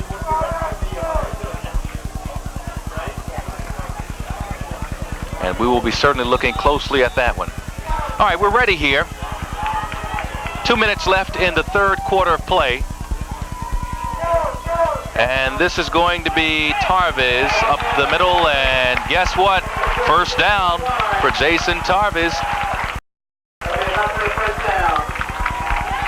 Ken, you said earlier Ocean City's offense and even the defense looked like it would not be denied today, and they have just done a solid job here in this second half. They have controlled the entire second half to this point, and we're almost through the third quarter. Tribute to Coach Dagenhart and his staff. Whatever they went over and the adjustments they made at halftime have certainly worked in the second half. They're across midfield. This is a handoff to Jason Tarvis, who gets down around the 30-yard line. He's taken out of bounds there. Make it the 40-yard line, excuse me. And he's taken out of bounds there. It'll be a second down and about 3 or 4 on the play. And he fumbled on that, Chuck, but Ron. That's a double dive again. He comes to the outside. He fumbles this ball before he goes out of bounds. But it's just one of those days where the ball went up the field another 2 yards. How about that? And it's the first, I think, for Ocean City here. Hey, you take it any way you can get it. A second down and 1 make it. With the fumble going forward, Sinclair, yes, he picks it up easily for a first down. Kevin Sinclair inside the 35. He's tackled at the 33-yard line. And this Ocean City offense looks like a machine. Yes, they do. And like we said before, there's a lot of underclassmen in that group, and they're all going to be back next year. Sinclair is going to be back. Davis, the quarterback, and the other quarterback, Lefevre, are back. Tarvis, I think, is back. So there's a lot of young talent on this Ocean City team. It's such a challenge for the EHT defense because they have no one person to key on. There are just so many weapons, like Kevin Sinclair here, who gets a handful of yards. Another nice gain on the ground by Ocean City, which has done it for the most part by keeping the football on the ground. Okay, here's a shot of Parker now on the sideline. It looks like he's not quite ready to come back in this ball game.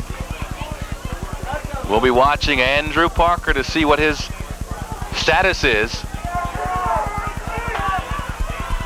But right now, it is Ocean City's offense that is making noise. Second down and 4 here. It's Sinclair following his blockers so nicely, and he is close to another first down, and he has it as they'll move the sticks again. And we're in the final 20 seconds right now of the third quarter of play. That will probably be the last play of this quarter, Ron. I don't think Ocean City will run this. They can run the clock. There are 19 seconds now, and they will come out and attempt to run a play. It's down to 14 seconds here after they restarted the clock after moving the sticks. And this is Josh Baker. Nice gain right side. Good blocking. Baker rumbles down to the 10-yard line, and that will be the final play of the third quarter. He's just outside the 10, Ron, I believe, which means that they can get a first down here before they get the touchdown. Boy, he had a lot of running room there, Ken. Yes, he did, and he's an excellent back. He's got a lot of acceleration. It seems to me he's a much more elusive runner than Sinclair. Sinclair likes to run you over. Well, we are through 3 quarters of play. Ocean City on a roll. The fans are loving it. The players control the third quarter. And after 3, it's Ocean City 12, EHT 8. And we'll take a break right now and be back with more Cape Atlantic League football here on Sammons Channel 2 after these messages.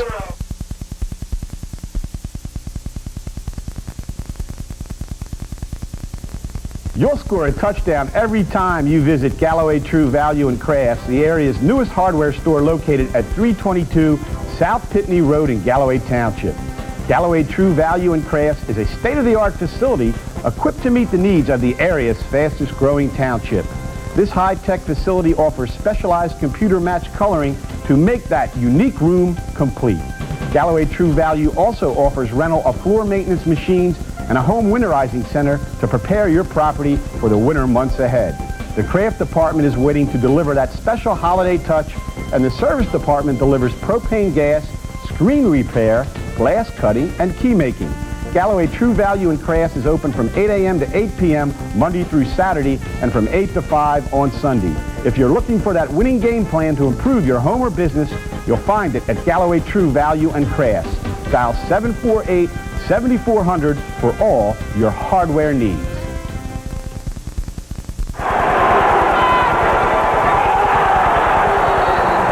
It will be big-time college basketball on the boardwalk on January 7th when LaSalle takes on the University of Massachusetts at the Atlantic City Convention Center in a clash sponsored by the Casino Association of New Jersey. The game will be a homecoming for UMass All-American Lewis Rowe, a 6'8" power forward from Atlantic City High School who is a legitimate NCAA Player of the Year candidate. LaSalle features 6'9" Romaine Haywood, another former Atlantic City High School star. Is Lewis Rowe an NBA lottery pick? Can LaSalle and its coach Speedy Mars find a way to slow down UMass and its City Slicker coach John Calipari, a team with national championship hopes? Call it the Battle of the Atlantic City High School Stars.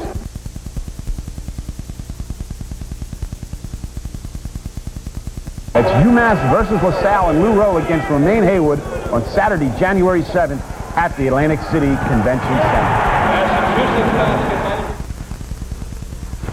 Shoppy Trophy has been a South Jersey winning tradition for over 70 years.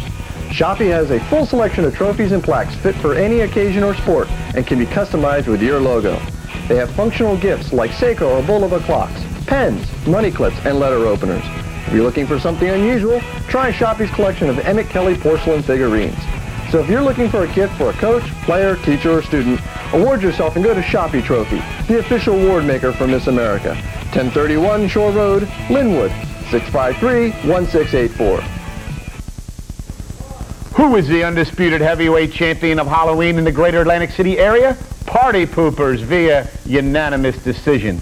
Located at 950 Tilton Road in Northfield, Party Poopers packs a powerful Halloween punch. In one corner are Power Rangers, the Flintstones, and official uniforms of the National Football League. In another corner are some of the most incredible inside and outside glow-in-the-dark decorations you have ever seen. There's also state-of-the-art Eagles hats and jackets. Party Poopers is open from 9 to 9 on Monday through Saturday and 9 to 6 on Sunday. Turn your Halloween into a knockout with a visit to Party Poopers. Anthony Tony Magna helped build the new Egg Harbor Township, and now he wants to stand by what he has built. That's why he is a candidate for the Egg Harbor Township Committee. Here's Magna's winning game plan for Egg Harbor Township. The taxpayers should be treated as customers by the township, and the political bickering that has torn the township apart must end. Tony Magna wants to build teamwork across political lines and establish a working relationship with the formal Egg Harbor Township administration. And in the spirit of controlling costs, Tony Magna wants to draw the line on increasing tax rates. Put an end to all the petty partisan nonsense in Egg Harbor Township and vote column C on November 8th for Anthony Tony Magna. Paid for by friends of Tony Magna, C. Donovan, Treasurer.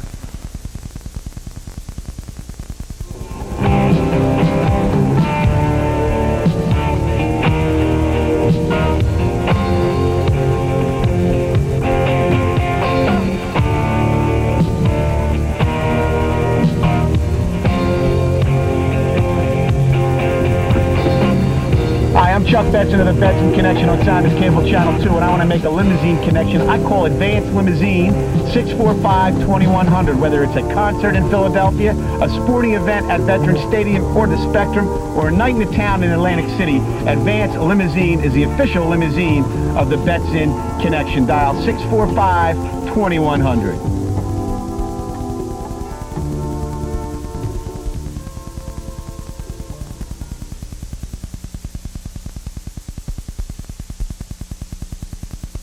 We're about ready to start the fourth quarter. Ron Burke and Ken Williams here at Gary Stadium in Ocean City, where the host Red Raiders lead 12-8, and we have an update, Ken, on Andrew Parker. Okay, Parker's limping on the sideline. The word is he has sprained an ankle, but they believe he will be back with it, number 2 with a bandana on his head. Look for him to be back in a key game like this. I don't think that they can afford to keep him on the sidelines, and as long as that injury is not real severe, I'm sure he'll be back. Well, it looks to be okay in terms of him being able to move around on it, and with his team trailing by 4 now and Ocean City threatening to increase its lead, they certainly will need Andrew Parker more and more, and that is Josh Baker, and guess what? A huge gain for Baker around the right side. And Josh Baker has scored a touchdown in this ball game for Ocean City. Talk about perfect timing. That's just an off tackle. What a way to start the fourth quarter. Just an off tackle in the replay, and to me, around Josh Baker has been probably the most valuable runner in this game. He has certainly come up big, Ken. Ocean City increases its lead with the Baker touchdown to 18-8 now. Jim Wires in to try the point after.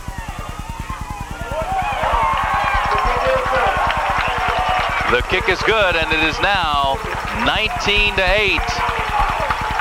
Ocean City leads Egg Harbor Township. And as I look across the field, I see Andrew Parker limping onto the field.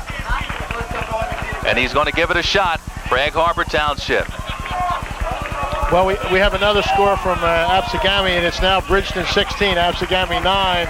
So at least there's a little hope for the loser of this game if that remains as the score, and it's very, very close to being over there. Well, as Ocean City prepares to kick off with an 11-point lead now, forcing Egg Harbor Township to score twice to take the lead in this ball game. Andrew Parker is one of the deep men for the Eagles. You can see his right ankle will be clearly taped there outside his cleat as he has slightly injured that ankle, but he's giving it a go. And the kick will go to Orlando Santana across the 30-35, and he is shot down at the 40-yard line. That was a nice return by Santana. Josh Baker on the tackle, I believe. Is there anything Josh Baker has not done today? No, he's been very, very outstanding today, both offensively and defensively. And Santana's shaking up on the play. Okay, if you see the return here now, you see Santana up the middle. And it's Josh Baker that comes across and takes his legs right out from under him. And I think that's why Santana's down. He took a pretty severe shot in the lower part of the leg. It was a nice return by Santana and a nice hit by Baker. Yeah, Santana's had a couple returns this year. He had an interception, I think, last week, and he had a punt return the week before against Vineland for a touchdown. So he's an excellent runner and an excellent returner. Boy, the way Ocean City controlled that third quarter, they have just taken the momentum in this ball game. Yeah, this is a make or break it the series, I believe, for Egg Harbor Township. If they don't stop them on this series, or they don't score on this series, and Ocean City stops them, this ball game might very well be over. It's nice to see Santana run off the field. He'll be on the sidelines hoping his offense can get something going here as we are early in the fourth quarter. And Egg Harbor facing a situation where it must score twice, trailing by 11 points.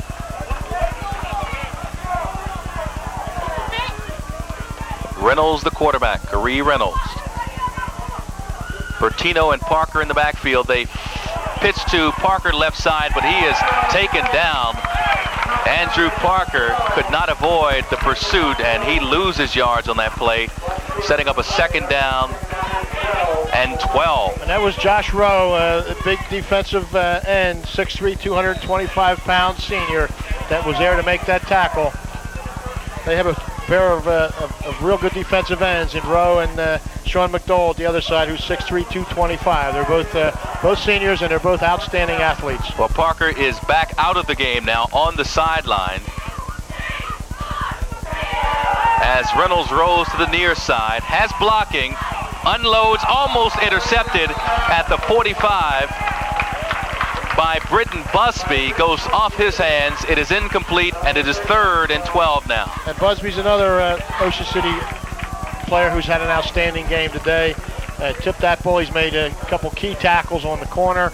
I just can't say enough about Ocean City's defense today. They just have been outstanding and have shut down, except for the one run, have shut down this offense of Egg Harbor Township. 3rd and 12 now. Parker is back in the ball game. He's in the slot to the far side. Reynolds to pass. Steps up in the pocket, unloads, off the hands, and almost intercepted by Ocean City. That's 2 plays in which Ocean City's defense has almost come up with interceptions. I think that might have been a hook and lateral play. It looked to me like Parker was coming up the sideline. If he caught that ball, he was going to lateral to him. But Parker didn't get to that opportunity because he didn't catch the football. So 4th down at EHT to punt. Santana gets it off. It's a low kick. Bounces down beyond the 30-yard line inside the 25. And it'll be placed at the 24-yard line for Ocean City, which gets the ball back. And now the Ocean City offense with another chance to try to control this football, control this clock, and maybe even put some more points on the board. Ocean City had a return on that time. Don't be surprised next time if Egg Harbor Township might fake that punt because they put no pressure on that punter. They peeled off for that return. So the Red Raiders at their own 24-yard line. It's a handoff to Sinclair, who gets around the outside, heads toward the sideline. He is chased out of bounds, but not before he picks up a nice gain on the play. Kevin Sinclair with a first down run after picking up a 13-yard gain on that carry. Who do you stop, Ron? You know, you can pick a number. I mean, if it's not Sinclair, it's Baker, it's Tarvis, it's the quarterback Davis. They just have so many go-to guys on this offense. So if you're on defense, it makes it very difficult because you cannot key on one player. Sinclair again up the middle this time. The defense is there. Gain of maybe 2 by Sinclair. And Coach Skip Angelo, the offensive coordinator, has done an outstanding job with his play calling today. He's kept Egg Harbor Township off balance almost the entire ball game and has hit him inside. They've hit him outside. They've done an excellent job. So it's 2nd and 8 now for Ocean City. This one is handed off to Baker. Tries the right side, and he gets a gain of maybe 2-3 yards. But what they're doing, Ken, even if they don't pick up the big chunks of yards, they're moving the ball effectively, mixing in the 10, 12-yard runs by Sinclair with a couple of 2 or 3 yard runs by Baker, and it's good enough because this clock is ticking. We have 9.5 minutes to play as Andrew Parker, I'm sure, would love to get out there and be able to go full speed, but so far has not been able to factor into this game in the second half. Sinclair up the middle, busts through across midfield. He picks up the first down, and he's down inside EHT territory to the 47-yard line. So that is precisely what Ocean City has done this entire second half. Move the ball effectively on offense, and nothing different there as Kevin Sinclair goes up the middle and picks up another first down. Now, the first series of the half, they control the ball for 8.5 minutes. And, you know, the old cliche, if you don't have the ball, you can't score. And Ocean City looks like now they're going to try to keep this ball on the ground and try to run some more clock. Davis caught in his own backfield. That's one way to stop him. And he's brought down. He'll lose about 3 yards on the play. That was a big play for Egg Harbor Township if they hope to get back into this ball game. We're under 9 minutes now in this game, 8:44 and counting, with the host Ocean City holding a 19-8 lead over Egg Harbor Township. Both teams unbeaten coming in, but EHT once tied in its 6 games. Tarvis, this side, across the 45, busts down to about the 40-yard line. Nice run by Tarvis, gain of about 9 on the play. It's just an off-tackle power again, or a sweep. Here comes Tarvis. It's a sweep. Notice the 2 pulling linemen ahead of him. That's the old, I guess, the old Green Bay Packers sweep where they pull the lineman and lead that ball carrier around the corner, and they've done it very well here today. 8 minutes left to play. 3rd down 4 for the Red Raiders. Tarvis again. Tarvis tackled out of bounds. Picked up a couple on the play.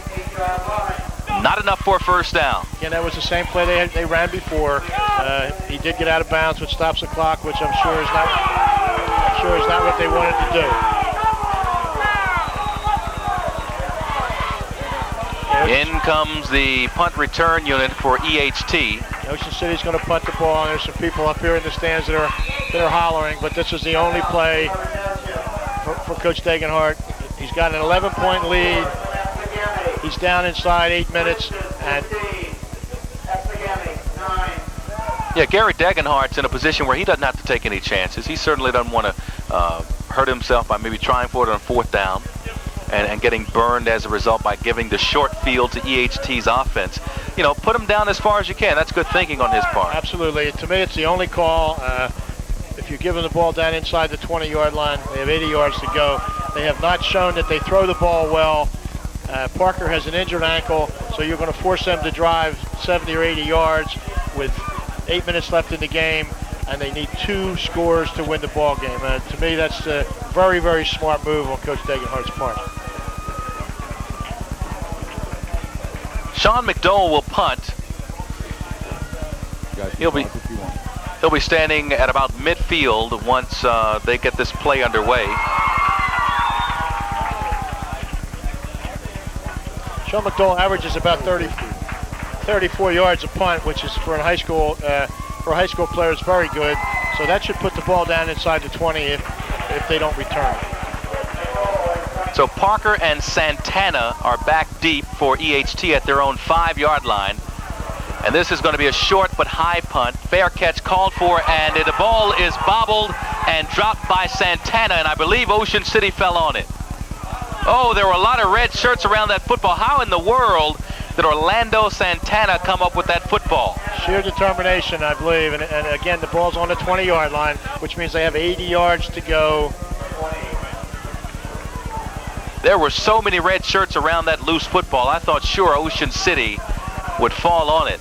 Not the case, though. EHT comes up with the play, the timely play, and will start from its own 20, looking at 80 yards to the end zone, 7.5 minutes and counting to go in this 4th quarter. Reynolds to pass off the hands and incomplete as Curry Reynolds pass.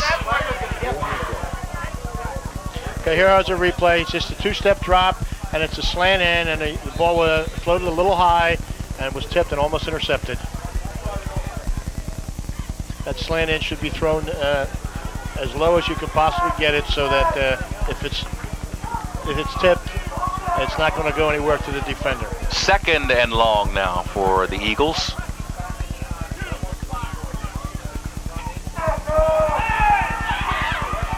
A strong rush on Reynolds, and he is brought down. That's Chris Deering again, Ron. He's played another fine game up front. He's a 5'10", 190-pound senior defensive tackle. Here comes the replay again. He just beats his block, comes right up the middle, defeats the second block by the back, and makes the tackle. And you saw number 2, Andrew Parker, attempting to block there, and he does not look like he is that right ankle as well. It is hindering him. Yeah, he's not nowhere near up to par. I don't know. Loss of 7 on the play. 3rd and 17. Reynolds to pass again. He looks near side, but cannot connect with Mariko Davis. 4th down, and the Ocean City defense has held. And it looks like Ocean City now will get the ball back again in Egg Harbor Township territory.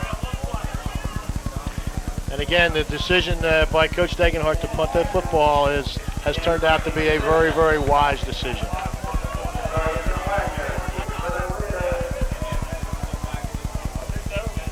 Santana to punt. He's standing at his own goal line. They have the return set up. Ball hits near the 40, bounces across and rolls across midfield, where the Eagles down it there at the Ocean City 46-yard line. So that is where the Red Raiders will take over now with 6:25 remaining in this ball game, and the Red Raiders have a 19-8 lead. And with 6 minutes and check the graphic. 6 minutes and 20 seconds. Okay. And how about this? Ocean City, Kevin Sinclair needs 7 yards for 1,000 career yards. Red Raiders at their own 46-yard line. There's Sinclair. The hole up the middle, and this is going to be more than 7 yards. Kevin Sinclair breaks free. He's off. Touchdown. Kevin Sinclair. He joins the 1,000-yard club, and Ocean City has nailed down. That was a 54-yard burst by Kevin Sinclair. Let's watch it again. Right up the middle. And right there, Ken. That's a little inside fullback trap, and he just outran the defenders. And Ocean City has nailed down just what they were looking for. That is another score in this ball game, and they've made things extremely difficult now for EHT. Ocean City taking control of this game coming out of halftime. And now with 5:59 left, Kevin Sinclair is a member of the 1,000-yard club for the season, and his team has a 26-8 lead over Egg Harbor Township.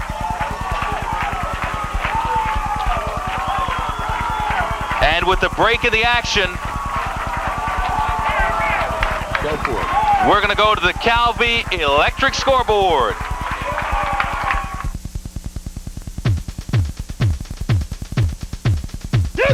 This is a journey into sound. Hey kids, what time is it? This is a journey into sound. Get fresher than this. Get fresher than this.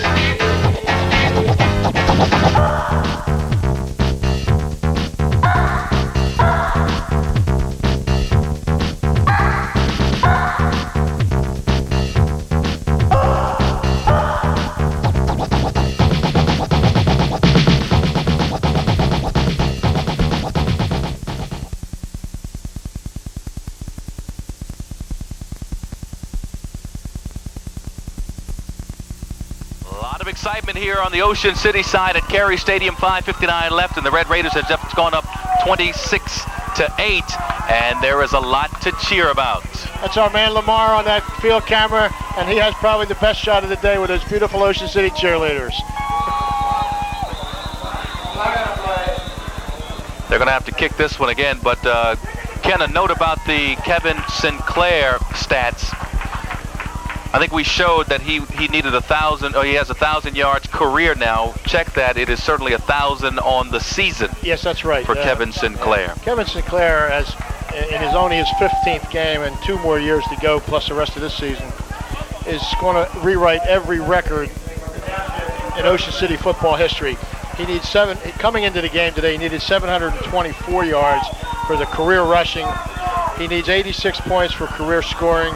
He needed 469 yards for the single season rushing, and he needs 26 points for the single season point scores. So he will rewrite every record if he continues on this same pace in Ocean City football history. What a day he and his teammates have had here. The kickoff goes to Santana around his 5 across the 20. Finds some room across the 25. Brought down at the 30-yard line. Another fine return by Orlando Santana.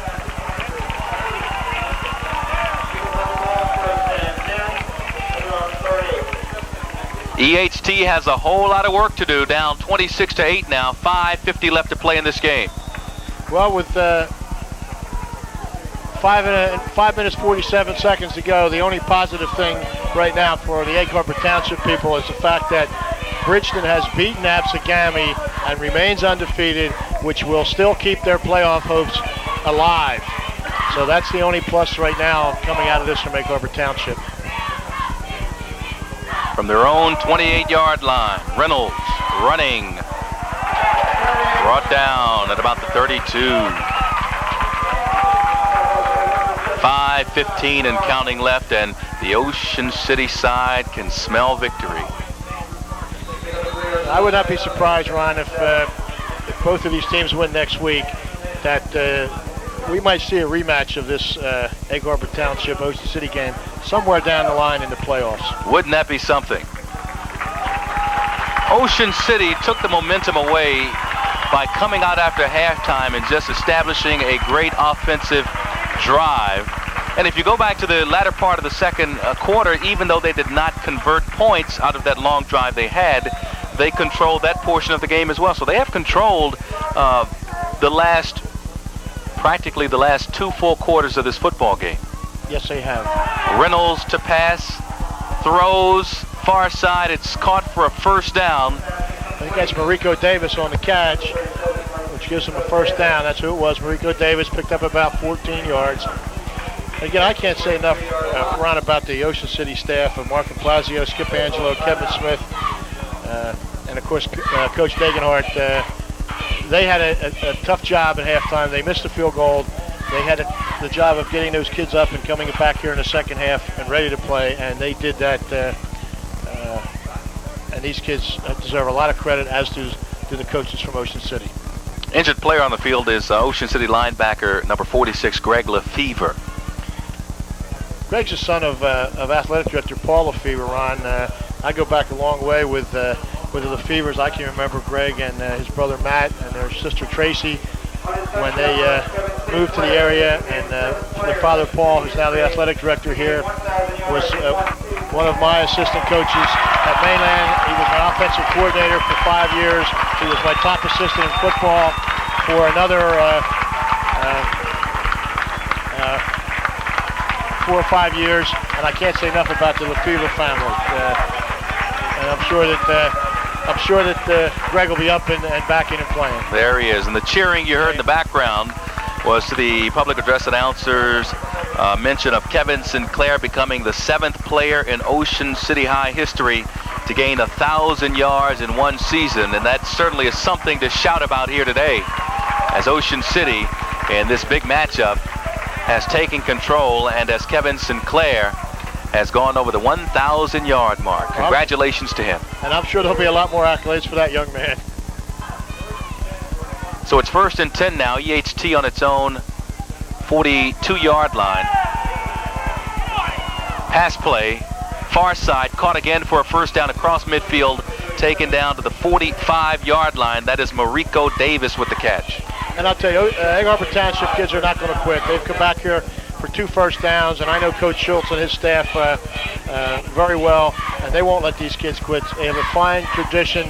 There's a lot of pride in this program, and even though that they're on the short end of the score here right now, these kids will not quit, and they'll be back. Don't worry. Good job of blocking by the offensive line, giving Reynolds time, and Mariko Davis getting open. That's a finely executed play we just saw. Hand off up the middle to Bertino. Nice run across the 40, down across the 35, where he's brought down. Nice gain by Ed Bertino. 4 minutes, 7 seconds, and counting to play in this ball game. And so, again, that's the 3rd first down here in a row. And believe me, these kids from Egg Harbor Township are tough kids. They're good kids, and they're not going to quit. They certainly have fought hard. And you see Andrew Parker in the backfield trying to be game about this. Not at full strength, but giving it a go. And Parker gets the carry, left side.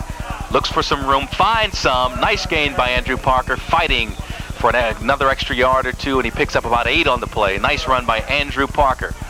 There's something about some of these rivalries. I know we mentioned before that Ocean City has won this particular matchup for the last 5 years, and I know the Mainland Ocean City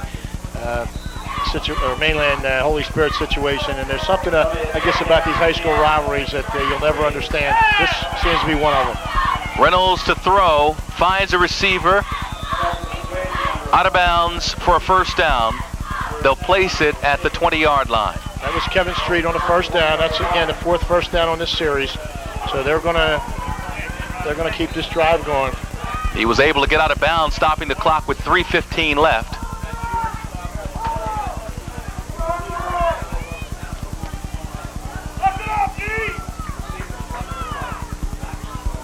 First and 10 for the Eagles from the Ocean City 20-yard line. Reynolds on the run. Takes a hit. Flag on the play as Khari Reynolds picked up a couple of yards, but he had to work hard for it.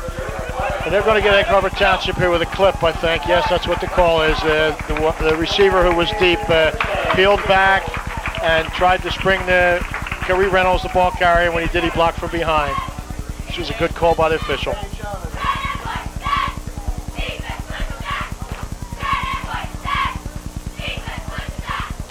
Again, that's a type of penalty that's a real drive stopper, and it's something that Egg Harbor Township did not need at this point. That puts them in a 15-yard hole from where they were before. Brings the ball all the way back to the 34-yard line.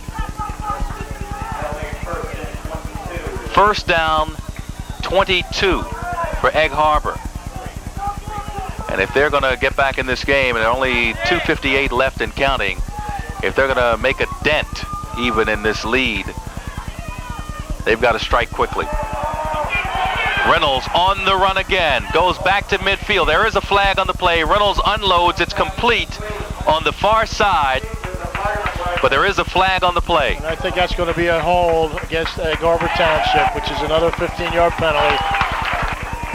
And it looks like this last drive that started out so positively is going to self-destruct. Well, the Egg Harbor offense has not been able to get into any kind of sync here in the second half because Ocean City has just done such a good job of keeping them on the sidelines watching this game, because when the Red Raiders offense has been on the field, they have taken time off the clock, they have moved the ball effectively, and most importantly, have topped that off with scoring points and making things very difficult for the Silver Eagles today.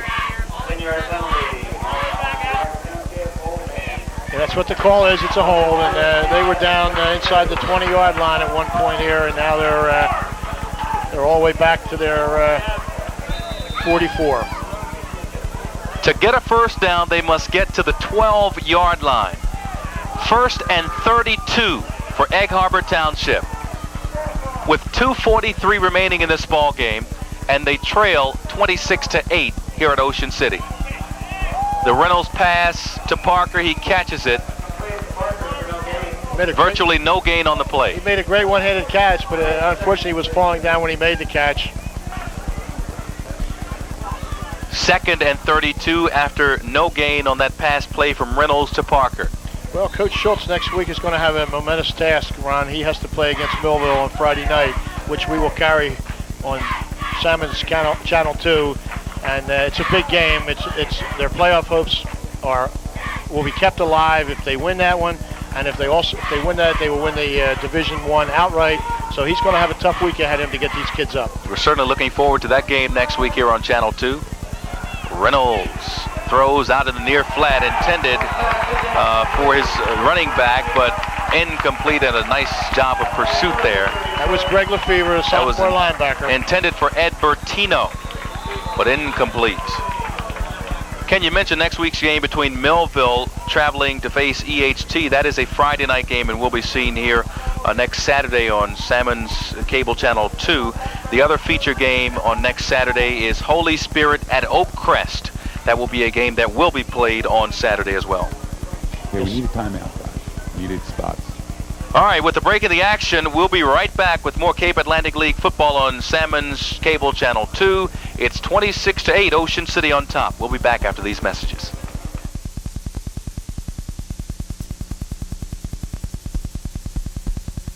Atlantic Shore Orthopedic Associates have more than 37 years of playing field experience when it comes to treating scholastic football injuries. The Atlantic Shore lineup includes Dr. John Baker, the Holy Spirit High School team physician for the past 17 years, Dr. John Christini, the Egg Harbor Township High School team physician for the past 10 years, and Dr. Fred Dalzell, former quarterback at Princeton University. Dr. Daniel DeMeo and Dr. Ralph Cavalier round out the Atlantic Shore roster. While rehabilitation is Atlantic Shore's expertise, the key element in any winning game plan is prevention. Hi, Dr. Fred Dalzell at Atlantic Shore Sports Medicine. I think as we reach the midpoint of our seasons in football, field hockey, and soccer, where there's a lot of contact, one of the most common questions is, how do I know when I have a more serious injury, when I need an x-ray or medical attention? Anytime that you find there's swelling or tenderness along the course of a bone, rather than over the fleshy part of an arm or leg, anytime there's swelling of a joint, redness or loss of motion of that joint, or anytime there's instability of a joint, I think these are signs that maybe there's a more serious injury that's occurred. These types of injuries need to be brought to the attention of your trainer, or if not available, have medical attention. From myself, Dr. Fred Dalzell, Dr. John Christini, and Dr. John Baker at Atlantic Shore Sports Medicine, we'd like to wish all the Cape Atlantic athletes a good season and a healthy season.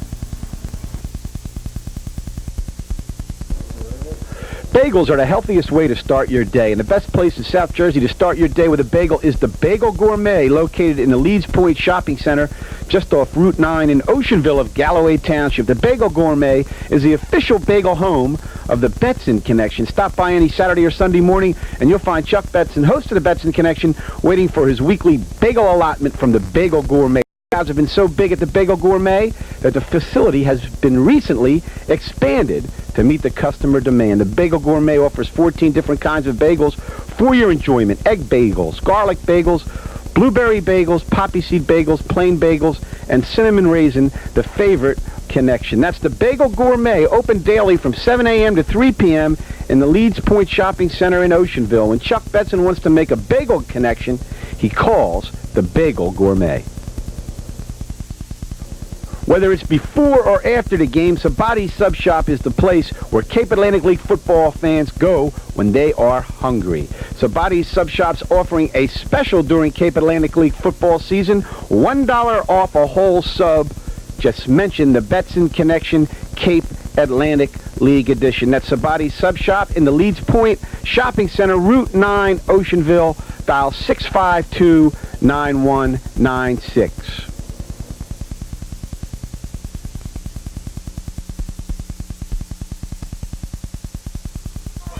We're back. 1:53 left to go in this ball game, and Egg Harbor Township is trying to do something positive to close this thing out and heading into next week's game against Millville, because they trail 26-8 right now. For Ocean City, you're simply waiting for the clock to run out and take this victory home. It's caught inside the 30-yard line as Reynolds goes to the air. That was Orlando Santana on the catch, curled over in the middle, and Reynolds hit him with a perfect strike. Replay. Picked up about 15 on the play. Yeah, and here's the replay. You see Reynolds back, steps up, unloads the ball right to Santana between three defenders. Perfectly executed play. 1:25 and counting remaining in the fourth quarter here. EHT trying to finish with something positive. We got trips here to the right.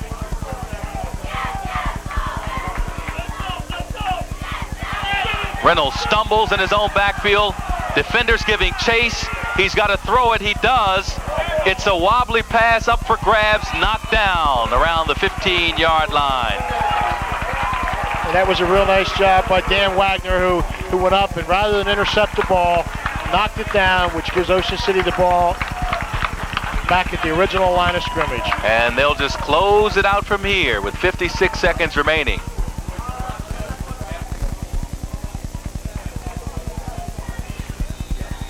Okay, Ocean City at this point, I'm sure we'll just run out the clock. It's just elementary for the Red Raiders.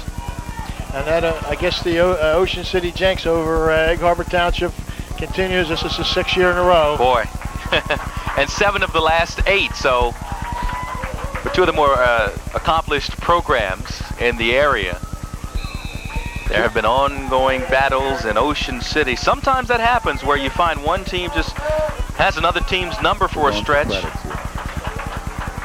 And we'd like to thank our fine staff, wonderful crew once again, the crew chief, technical director, Country Jack Hagan. Everybody doing such a fine job, and Perry Lamar with great field camera work, Dwayne Webb on camera, Lucy Jones doing fine work as she checked in with a couple of reports today, and Chuck Betson in absentia. That's going to be the last play of the game, I think, Ron. That's it, yeah. Again. 8 seconds, it's counting down. And what a wonderful game we had. A fine job by Ocean City, a team that showed such determination as the final seconds have ticked off the clock. And that is what it's all about in high school football, playing in the big games. Ocean City coming out on top, defeating Egg Harbor Township 26-8. And Ken, on one hand, we saw good play by Andrew Parker, but over the course of 4 quarters, it was Kevin Sinclair, whose team had far more weapons that were working for them today, that pulled out the 26-8 win. Yes, they came out here today and they played exceptionally well. They actually took the game to Egg Harbor Township, and they deserve every bit of credit. Again, they came into this game, and it's a big game. They were not ranked in either the Inquirer or any of the polls in the top 10. Egg Harbor Township was, and I'm sure when this game is over today and they vote next week that you're going to see Ocean City High School in the top 10 in South Jersey. Well, our games next week will be Millville at EHT, so we'll get another look at the Eagles, as well as Holy Spirit traveling to face Oak Crest. We've had a wonderful afternoon here at Carey Stadium. Again, the final score, Ocean City 26, Egg Harbor Township 8. And for Ken Williams and Lucy Jones, this is Ron Burke thanking you for watching the Betson Connections High School Football here on Sammons Cable Channel 2. Have a great week, and we'll see you next Saturday with more high school football.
Welcome back to the Betson Connection, or welcome to the Betson Connection, Cape Atlantic League edition. I'm your host, Chuck Betson, joined by my co-host, the Prince of the Gold Coast, Keith Levan. Mr. Levan, good evening. Good evening, buddy. What's up? Big day in high school football. We've got all the scores for you, as well as highlights, and we'd like to hear from you at 641-1759. A big score to score. Everyone's waiting for. Ocean City remains undefeated.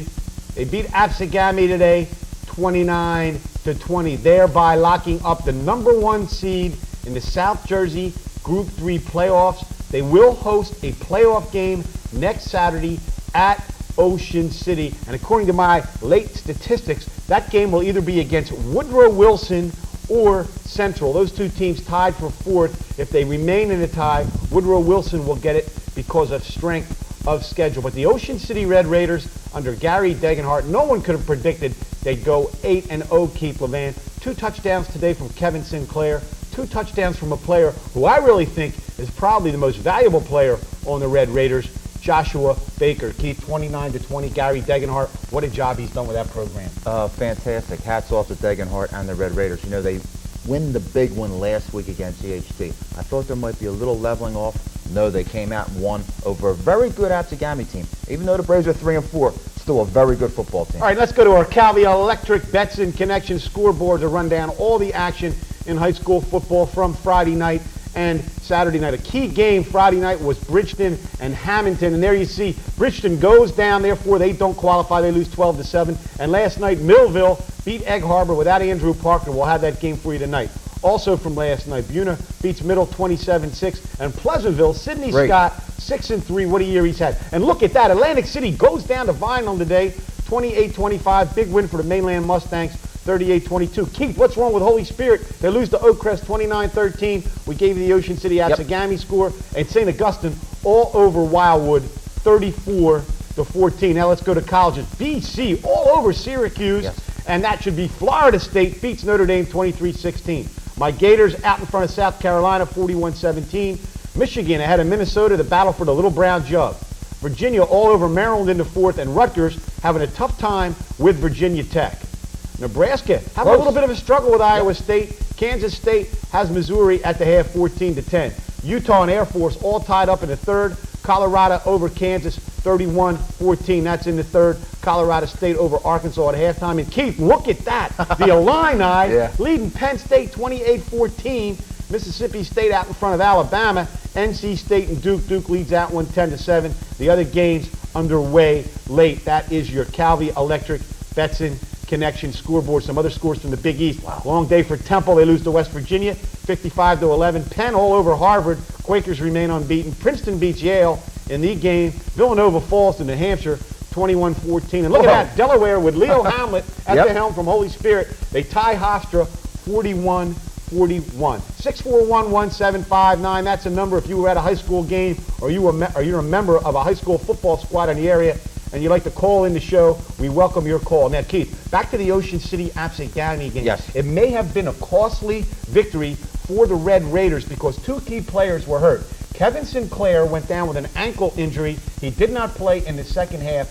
And perhaps the Red Raiders' premier lineman, offensive tackle Joshua Rowe, hurt his knee, and his injury appears to be more serious. He's got a strained collateral knee ligament on his leg. I spoke to the Ocean City trainer after the game. They are concerned about the status of Joshua Rowe. And of course, Keith, injuries at this time always play a big role when you get down to the title stretch. It depends on how many kids can remain healthy. No question, Chuck, but I believe that Ocean City has enough depth to come through, and I still think they'll be okay in the playoffs. Well, I want to say this, Keith. This is the first time I got to call a game with Ocean City, and Gary Degenhardt's got a number of interchangeable parts. Yes. Much attention was put upon Kevin Sinclair, and of course, he scored 2 touchdowns today. He now has 124 points on the year, closing in on Mike Lenahan's single-season mark of 132. But perhaps the most valuable player on Ocean City, at least from what I've seen, is Joshua Baker. He goes both ways. He's a terrific defensive back.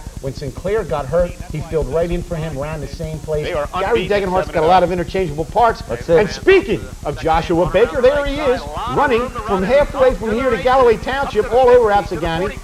Big run to get things started. So smooth, Chuck. Beautiful For Ocean City. Upcoming, you're going to see the first touchdown of the game. Kevin Sinclair is going to pull off tackle into the end zone. That put Ocean City ahead 6-0. They missed the ensuing 2-point conversion. Now you're going to see Joshua Baker take it in again on a wide sweep. The 2-point conversion was good. That put Ocean City out in front 14-0. And now, Keith, you're going to see Apsagamie get back in the game. Phil High is going to take it 85 yards. He's at the 9th Street Bridge. He's at Shriver's Saltwater Taffy. He's at Mac and Manco's Pizza. He's down at 12th Street on the golf course. And he's into the end zone. And he's blown away, showed great speed on that kickoff return. Marched from the 9th Street beach to the 34th Street beach. Here you're going to see Mr. Sinclair answer right up the middle, Keith, untouched. Look at him go. Kevin Sinclair, 35-yard touchdown, his second touchdown of the game, and his 124th point on the season. Now you're going to see Joshua Baker fumble. Kevin Cintron recovers for the Apsagamie Braves, and that is going to set up a touchdown pass from Brian Marshall to Phil High. Watch this one, Keith. 63 yards. Watch High running the ball. Beautiful throw, beautiful catch, right into the end zone. That made it 22-14. And right now, it looked like Apsagamie's ready to mount a comeback, although they couldn't hit the two-point conversion. But watch Joshua Baker take it up the middle, 65 yards. Keep look at him turn on his feet. Silky smooth. The guy had the angle and he still got into the end zone. That's why I say this kid may be the MVP of the Red Raiders for what he does on both sides of the ball. Now we're going to see a 16-yard touchdown pass from Brian Marshall to Mr. Kevin Cintron. And that cut the lead to 29-20. Apsagamie wouldn't quit in this game, Keith. Yes, a lot of big plays. Brian Marshall really showed his passing ability. Here he's going to get rushed, pressured, and gets the ball off for a good completion to Chris Cruz. Terrific presence in the pocket. Now you're going to see another pass play. This is going to go from Mr. Marshall to Phil High. Nice pump fake. Yeah, let's there you see High again. And look at Josh Baker save a touchdown with a shoestring tackle right there. Absolutely great. This is Apsagamie's last chance. They try to run it inside, and good defense by the Red Raiders. And that stopped it right there. The final score, Ocean City 29, Apsagamie 20. The Red Raiders lock up the #1 seed South Jersey Group 3 playoffs. We'll be there in full force with our entire crew Next Saturday, Lucy Jones on the sideline. Absolutely. Levan, we're bringing you out. I'll be there. And we're going to have John Glassy and Lou Paludi down on the field to do a halftime show. We'll be all over that game as the Ocean City Red Raiders host a South Jersey Group 3 playoff game. Let's go to the phones. We got Rich from EHT. You're on the Betson Connection. Hi, this is Rich Lerner from Egg Harbor Township football team. Yes, sir, Richard. How are you? All right. I'd like to congratulate the Ocean City team. They're doing like a really great job. Yeah, they had a great win today, Richard, and unfortunately, your Egg Harbor team, you guys were beset by a lot of injuries. We mentioned Andrew Parker did not play, but before he went down, you went down with a knee injury, and I thought you really anchored the offensive line. It's tough to cope with all the injuries you people had, Richard. Yeah, that's true. I appreciate everything you said about our squad.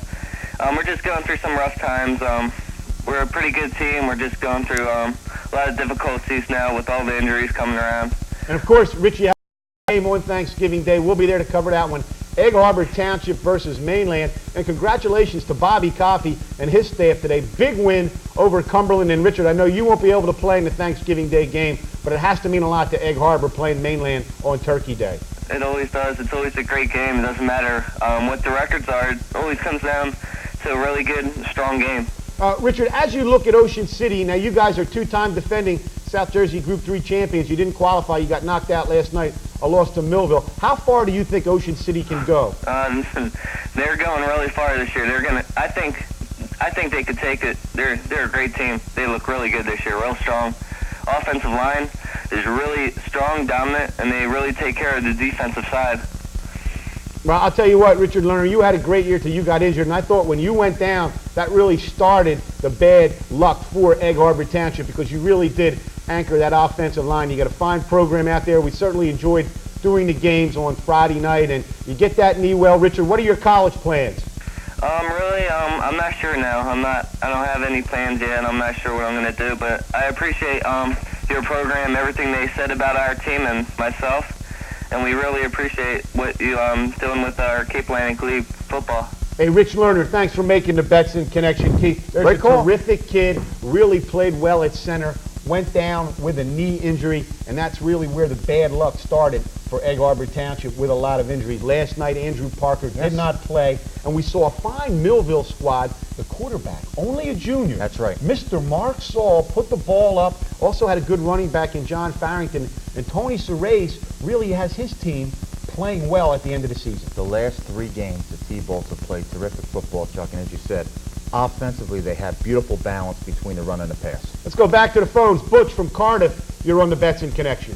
Yeah, I'm an Abscami alumni, and I just wanted to know what's the status of the other guy that got hurt today at the game. Here is the status, Butch. Kevin Sinclair hurt his ankle. According to the Ocean City trainer, it looks like he may be all right. But the other player who got hurt, the offensive lineman, could be out. He's got stretched collateral medial ligament in his knee, and it looks serious. They don't know if he's going to be able to play or not. And, of course, he's really an anchor on the offensive line for the Red Raiders. What did you think of the ball game today, Butch? It was excellent, man. I'm so proud of the guys from GAMI. It's unbelievable. Yeah, Abscami did not lay down in that football game. They continually came back, and, you know, a couple breaks, they may have beaten Ocean City. But the Red Raiders have a lot of weapons, Butch, a lot of interchangeable parts.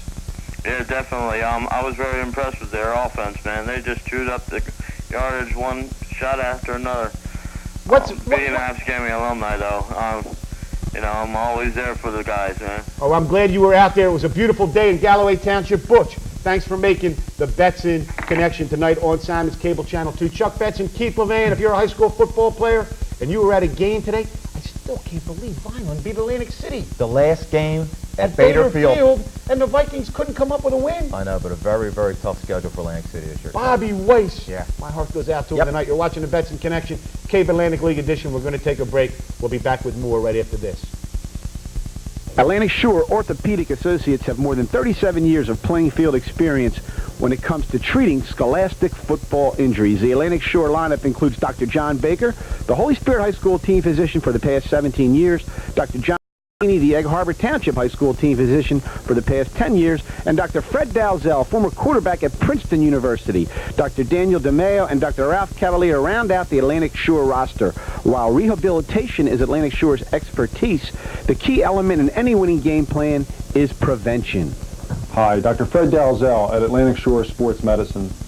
I think as we reach the midpoint of our seasons in football, field hockey, and soccer, where there's a lot of contact, one of the most common questions is, how do I know when I have a more serious injury, when I need an x-ray or medical attention? Anytime that you find there's swelling or tenderness along the course of a bone, rather than over the fleshy part of an arm or leg, anytime there's swelling of a joint, redness, or loss of motion of that joint, or anytime there's instability of a joint, I think these are signs that maybe there's a more serious injury that's occurred. These types of injuries need to be brought to the attention of your trainer, or if not available, have medical attention. From myself, Dr. Fred Dalzell, Dr. John Christini, and Dr. John Baker at Atlantic Shore Sports Medicine, we'd like to wish all the Cape Atlantic athletes a good season and a healthy season. Bagels are the healthiest way to start your day, and the best place in South Jersey to start your day with a bagel is the Bagel Gourmet, located in the Leeds Point Shopping Center, just off Route 9 in Oceanville of Galloway Township. The Bagel Gourmet is the official bagel home of the Betson Connection. Stop by any Saturday or Sunday morning, and you'll find Chuck Betson, host of the Betson Connection, waiting for his weekly bagel allotment from the Bagel Gourmet. The crowds have been so big at the Bagel Gourmet that the facility has been recently expanded to meet the customer demand. The Bagel Gourmet offers 14 different kinds of bagels for your enjoyment. Egg bagels, garlic bagels, blueberry bagels, poppy seed bagels, plain bagels, and cinnamon raisin, the favorite of the Betson Connection. That's the Bagel Gourmet, open daily from 7 a.m. to 3 p.m. in the Leeds Point Shopping Center in Oceanville. When Chuck Betson wants to make a bagel connection, he calls the Bagel Gourmet. Whether it's before or after the game, Sabati's Sub Shop is the place where Cape Atlantic League football fans go when they are hungry. Sabati's Sub Shop's offering a special during Cape Atlantic League football season, $1 off a whole sub. Just mention the Betson Connection Cape Atlantic League edition. That's Sabati's Sub Shop in the Leeds Point Shopping Center, Route 9, Oceanville. Dial 652-9196. Welcome back to the Betson Connection Cape Atlantic League edition. I want to remind you, following this show, you see a great doubleheader. You see Millville defeat Egg Harbor Township last night, 20-8, and then you'll see the Ocean City Red Raiders go to 8-0 on the season with a 29-20 victory over Apsagamie. Keith, earlier today, down in Orlando, Florida, where I was last weekend, Notre Dame, your Notre Dame Fighting Irish, almost beat FSU. Give FSU some credit, though, John Charles. Last year, Notre Dame was able to run the ball and beat Florida State. This year, Florida State ran for 350 yards on the ground. On my Irish, they deserved to win. They won 23-16. Keith, that Penn State score has me stunned. I figured they might have trouble with Illinois, but not 28 points by Illinois. I didn't think Illinois' offense was that good. I want to congratulate Lou Tepper, the head coach of Illinois. He's coached a great football game. Penn State's first two possessions, Kajana Carter fumbles, they score. Kerry Collins throws an interception, they score. They're down 21-0. They've come back to cut it to 28-14. Now, Keith, correct me if I'm wrong, but Penn State's offense is explosive, so this game is far from over. Far from over. It's going to be a great second half. Let's go back to the phones. Tyler from Mays Landing, you're on the Betson Connection. Hello. Yes, you're on the air, sir. How you doing? Okay. Today we played Holy Spirit, and we executed very well, and the score was 29-13, but we had a lot of problems in the first half. We were missing a great tailback, Kevin Dowdy, and I feel as though we needed, to pick it up the second half, and due to our great coaching, we did, and Corey Bird came up big for us as well as Burrell Lifford. All right, Tyler, you obviously play for the Oakcrest Falcons, and you're one of the better stories of the season now. Oakcrest really on a roll. You beat Holy Spirit, you tied Egg Harbor Township, you beat Atlantic City. Tell us about probably the most versatile player in the Cape Atlantic League, Andre Clements. Andre's a very unselfish player, and he's a team player, and that's what we need. We need somebody to, keep our heads up as far as when another team scores. Andre's always the one keeping everybody together, and that's real good. He has great leadership qualities. Tyler, what did you guys do to stop the vaunted Holy Spirit passing attack today? You win the game 29-13. Did you put pressure on Eddie Burns, or did you drop a lot of men back in coverage? Well, Eddie Burns, Holy Spirit's a very good coach team, and our coach stresses to our defensive line, which I feel is probably one of the best defensive lines in the league, to take off and key the ball. First half, we wasn't doing that, so they were completing a lot of passes. But as far as the second half, we didn't sack them, which is Oakcrest's specialty. You know, our defense is called the Sick Lunatics, and that's what we all about. Well, we couldn't get to them, but we gave them a lot of pressure, and, you know, we just had a nice game. All right, now, Tyler, you guys aren't in the playoffs, but you got a big Thanksgiving Day clash against Absegami. Talk about what that means to you guys, Oakcrest Absegami on Turkey Day. Well, I don't really need to say anything to you. You should know what this game means. It's all about respect. We know we're not going to the playoffs, and I hope Gammy's ready because I know we are. All right, tell us about your coach, Jeff Spector, very quietly, maybe a year in the Cape Atlantic League. Tell us about Coach Spector, what it's like to play for him. Well, Coach Spector is a very good coach. He understands his players. He listens very well. And as far as, like, getting us together, you know, he does a great job. Coach Spector, I think, he's a good football player. You know, that's what's important. He's a football player as well as a coach. And, you know, he sees stuff from the player's point of view as well as a coach, and he makes some very nice decisions. Hey, Tyler, congratulations on your big victory. Keith Levan's unhappy. He's a Holy Spirit graduate. Well, what a job they've done out there at Oakcrest. Good luck on Turkey Day. We'll have that game, too. All right, thanks a lot. Keith, 29-13, Spirit goes down. Yes. 3-5, Holy Spirit used to winning, but in all fairness, Eddie Burns has a young team. He's trying to throw the football.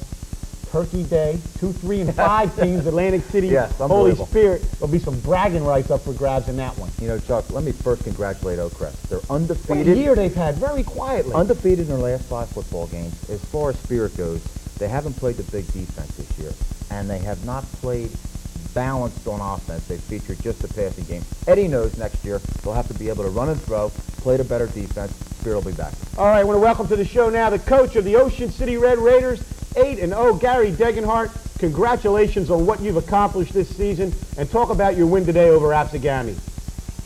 Well, thanks, Chuck. The kids continue to play well.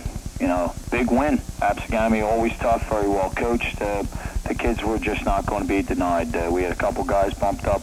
Thank God it doesn't look like anybody's too serious. Josh Rowe's knee, it doesn't appear to be too bad. It's a sprained medial collateral ligament. He's going to go to Dr. Zuck and be evaluated tomorrow. But you know, just some other guys stepped up after Sinclair sprains his ankle, and Tarvis and Baker in particular.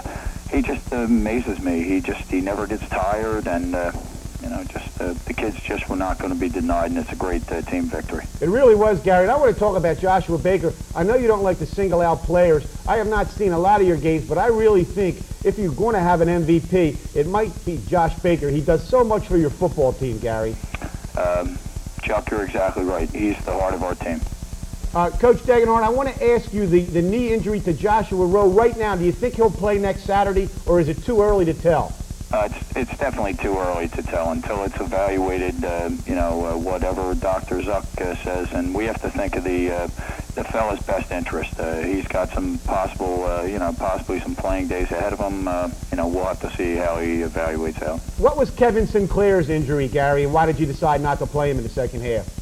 He sprained his ankle. It doesn't appear to be too bad, but we didn't want to take a chance. You know, so we decided to keep him out. That's what our trainer said to do, and that's what we did. Gary, talk about now next week you get to host the South Jersey Group 3 playoff game. There's got to be a lot of excitement around Ocean City, and according to my sources, Gary, you're either going to play Woodrow Wilson or Central. Talk about what it means to be able to host a South Jersey Group 3 playoff game right at Ocean City High School. Chuck, I'm not positive what all you said there. Kind of broke up a little bit, but we're just very happy to be in the position we are in. You know, myself and the other fellows that are coaching with me, and I'm definitely not doing it by myself. They've been doing a great job. We feel we're in one of the toughest leagues, if not the toughest, in South Jersey. We're overjoyed to be in the position we're in, and depending on who we face, we'll just try to prepare as best we can with having the home field advantage. That's something that should help, but we just have to see who it is, be it Central or Woodrow Wilson. It could be Rancocas Valley. We're not sure yet. Okay, Gary Degenhart, one more question. When you gathered this group together in the heat of August and the humidity, did you think that this group of athletes could go 8-0? Chuck, to be perfectly honest with you, we didn't. But I will tell you this from the heart, it's one of best groups I've ever had the opportunity to work with. They're very unselfish to a man. Their attitude and effort has been fabulous.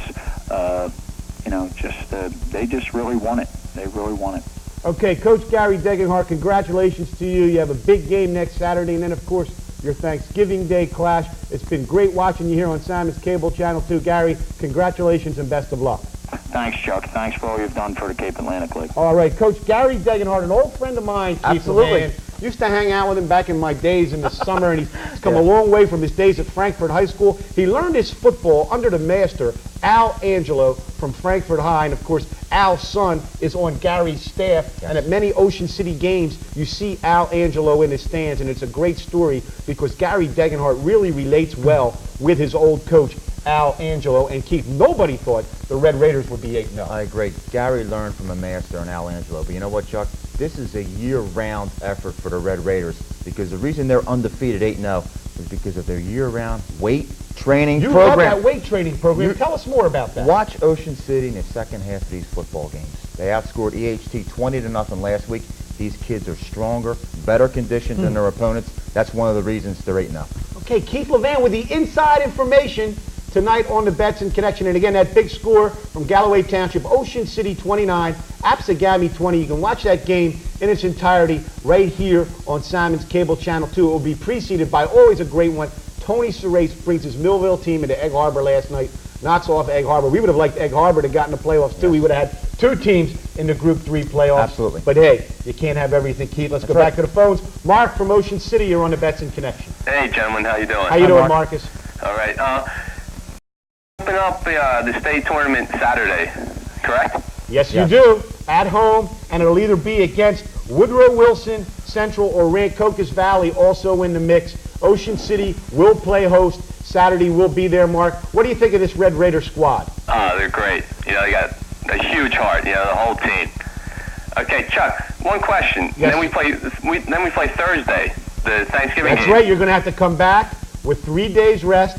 Play again Thursday, and if you win next Saturday, you'll host the South Jersey Group 3 Finals. That'll be 10 days from Thanksgiving Day on December 3rd. Okay, so it's not the following Saturday. No. They're not going to make those high school kids play three times in 1 week. I was a little nervous about that. I can imagine that, Mark, because high school athletes really need time to recover. This isn't the NBA. Mark, if you were going to pick an MVP of the Ocean City squad, who would it be? Without no doubt, Josh Baker. Josh Baker. Yeah, the kid has a huge heart. You know, he goes out there and gives 100%, you know, every day. He really, day in and day out. You can tell he's a quiet kind of leader, doesn't say a lot. He lets his football do the talking. And as good as Kevin Sinclair's been, take nothing away, Joshua Baker, really the story for Ocean City. Mark, you going to be there next Saturday? Oh, without a doubt. Well, I'll be the first one there. The Betson Connection will be there too, Mark. Thanks for making the connection. 641-1759. Ocean City. I love it. Gary Degenhart. Who would have thought it? Well, I'll tell you what, Chuck. I think the strength and size of Ocean City is going to be a big advantage because hopefully they're going to be playing 3 football games in a 14-day span. Okay, so the bigger, stronger guys could come through. I think it stands very good for Ocean City.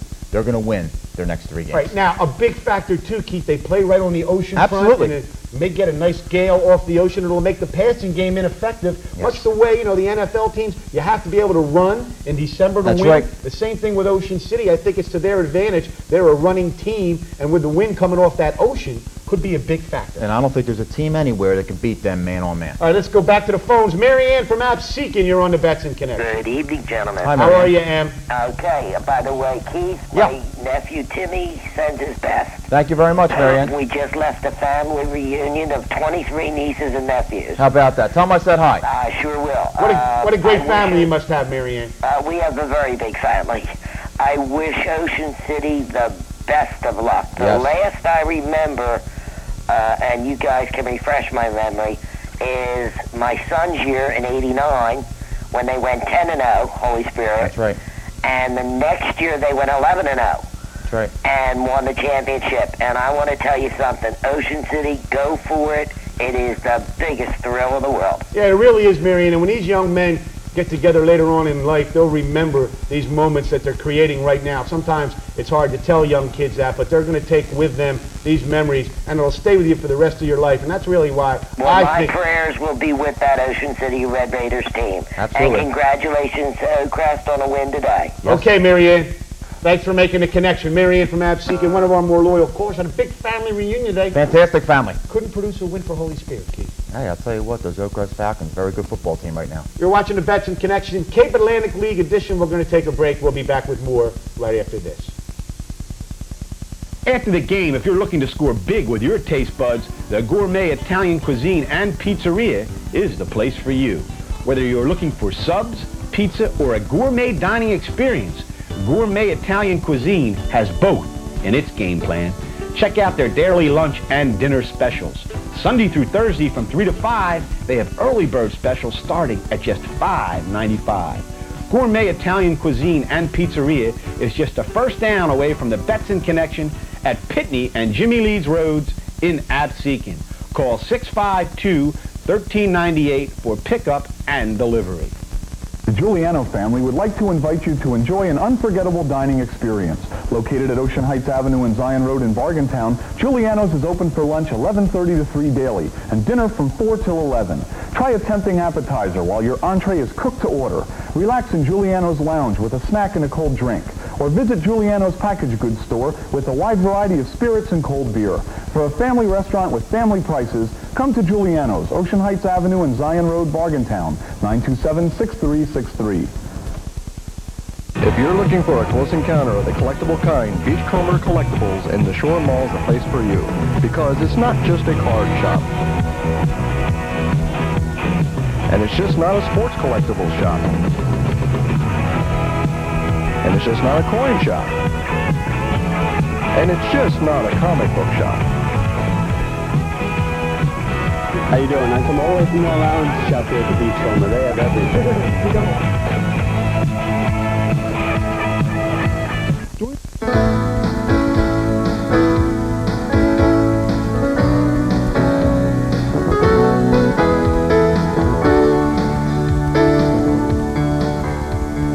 Big cities,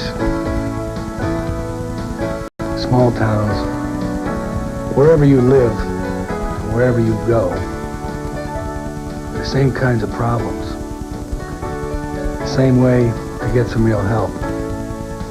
The Boys Town National Hotline, someone who cares and knows what to do. Wherever you are, whatever your trouble, if you're a kid or a parent, call anytime, toll free, 1-800-448-3000. There's help at the end of the line. Welcome back to the Betson Connection, Cape Atlantic League edition. We're going to get ready to run down the scores.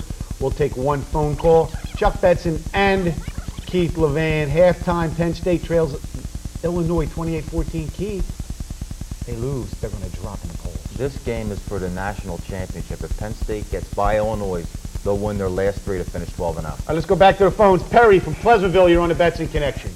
Hey, what's going on, Chuck? What's going on, P? All right, yeah, I was just trying to call in right before Keith went and touched on about the weightlifting making a big difference in these teams that's very strong this year.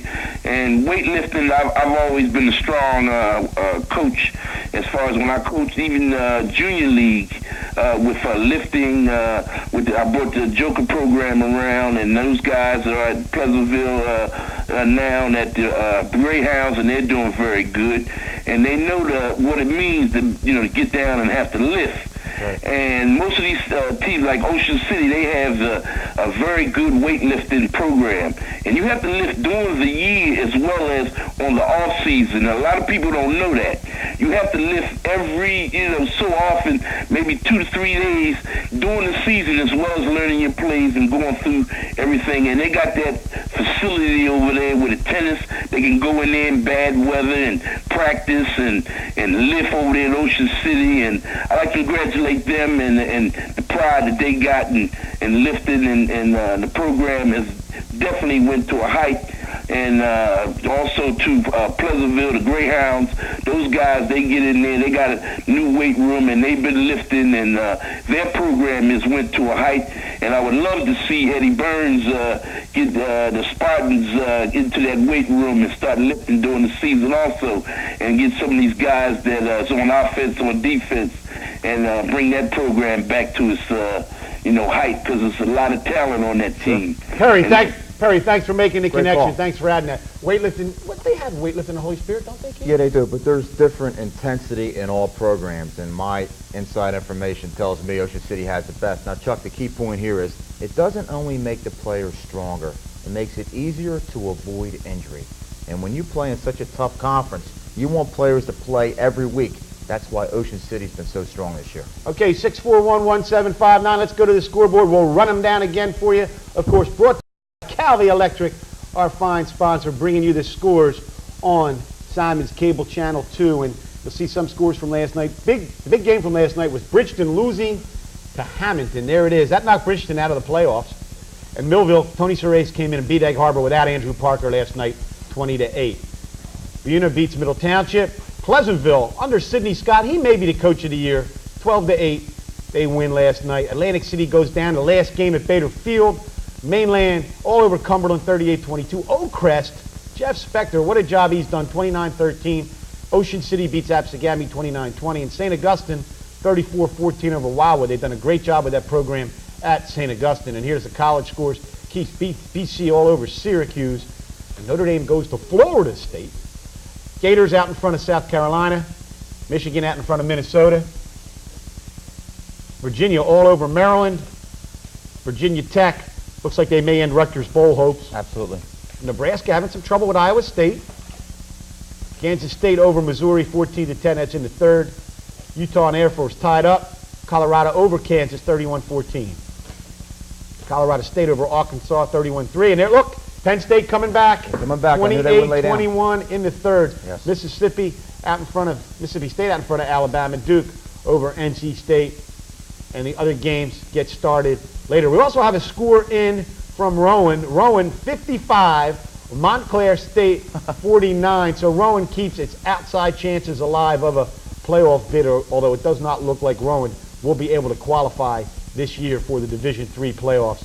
And there's Delaware with Leo Hamlet, quarterback from Holy Spirit. They tie Hofstra today, 41-41. Can Penn State come back, Keith? I know you're fidgeting. You want to get off the air? You want to send a few plays to Joe Paterno? I love being here, buddy. Let's go back to the phones. Bill from Ocean City, you're on the Betson Connection. Yes, I think you've somehow neglected to mention a particular number on that team this year, number 36.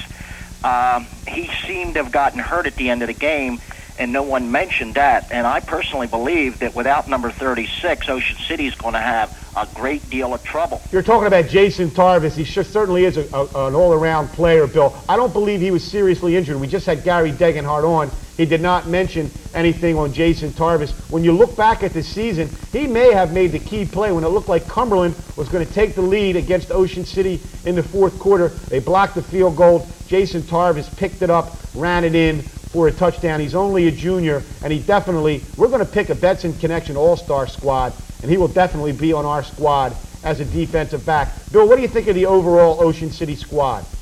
I think they're very strong. They're young, but I think they have come to the point where now a lot of people starting to recognize that they are one of the best teams in the area. And I think if they're healthy, they can play with just about anybody in South Jersey, to be honest with you. And, of course, next week they're going to host South Jersey Group 3 playoffs. Having it in Ocean City, Bill, I think will be a tremendous advantage. Last week against EHT, there were more people at the EHT Ocean City game than showed up for the Sixers last week, Keith. As there should be. Crowd at Ocean City. As it should be, buddy, yeah. Bill, who's your MVP of the team? You like Jason Tarvis as the MVP? I like Jason Tarvis very much, but I think Josh Baker definitely is the heart of the team at this particular time, and I think he probably will be until the end of the year.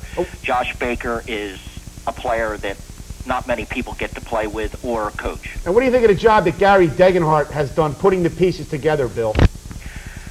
I personally think that in the beginning of the year, and I watched every scrimmage, I watched a lot of practices, I watched every game this year, I think going in, no one expected this team to do as well as they did. I've told many people I think the turnaround was when they won that first game against Mainland. Yes. It took a young team, made them something that they might not have been if they had lost that game.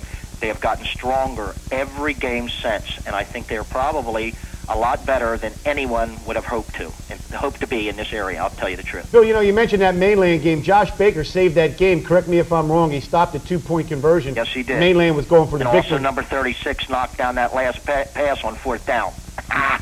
All right, Bill, thanks for making the Betson connection tonight.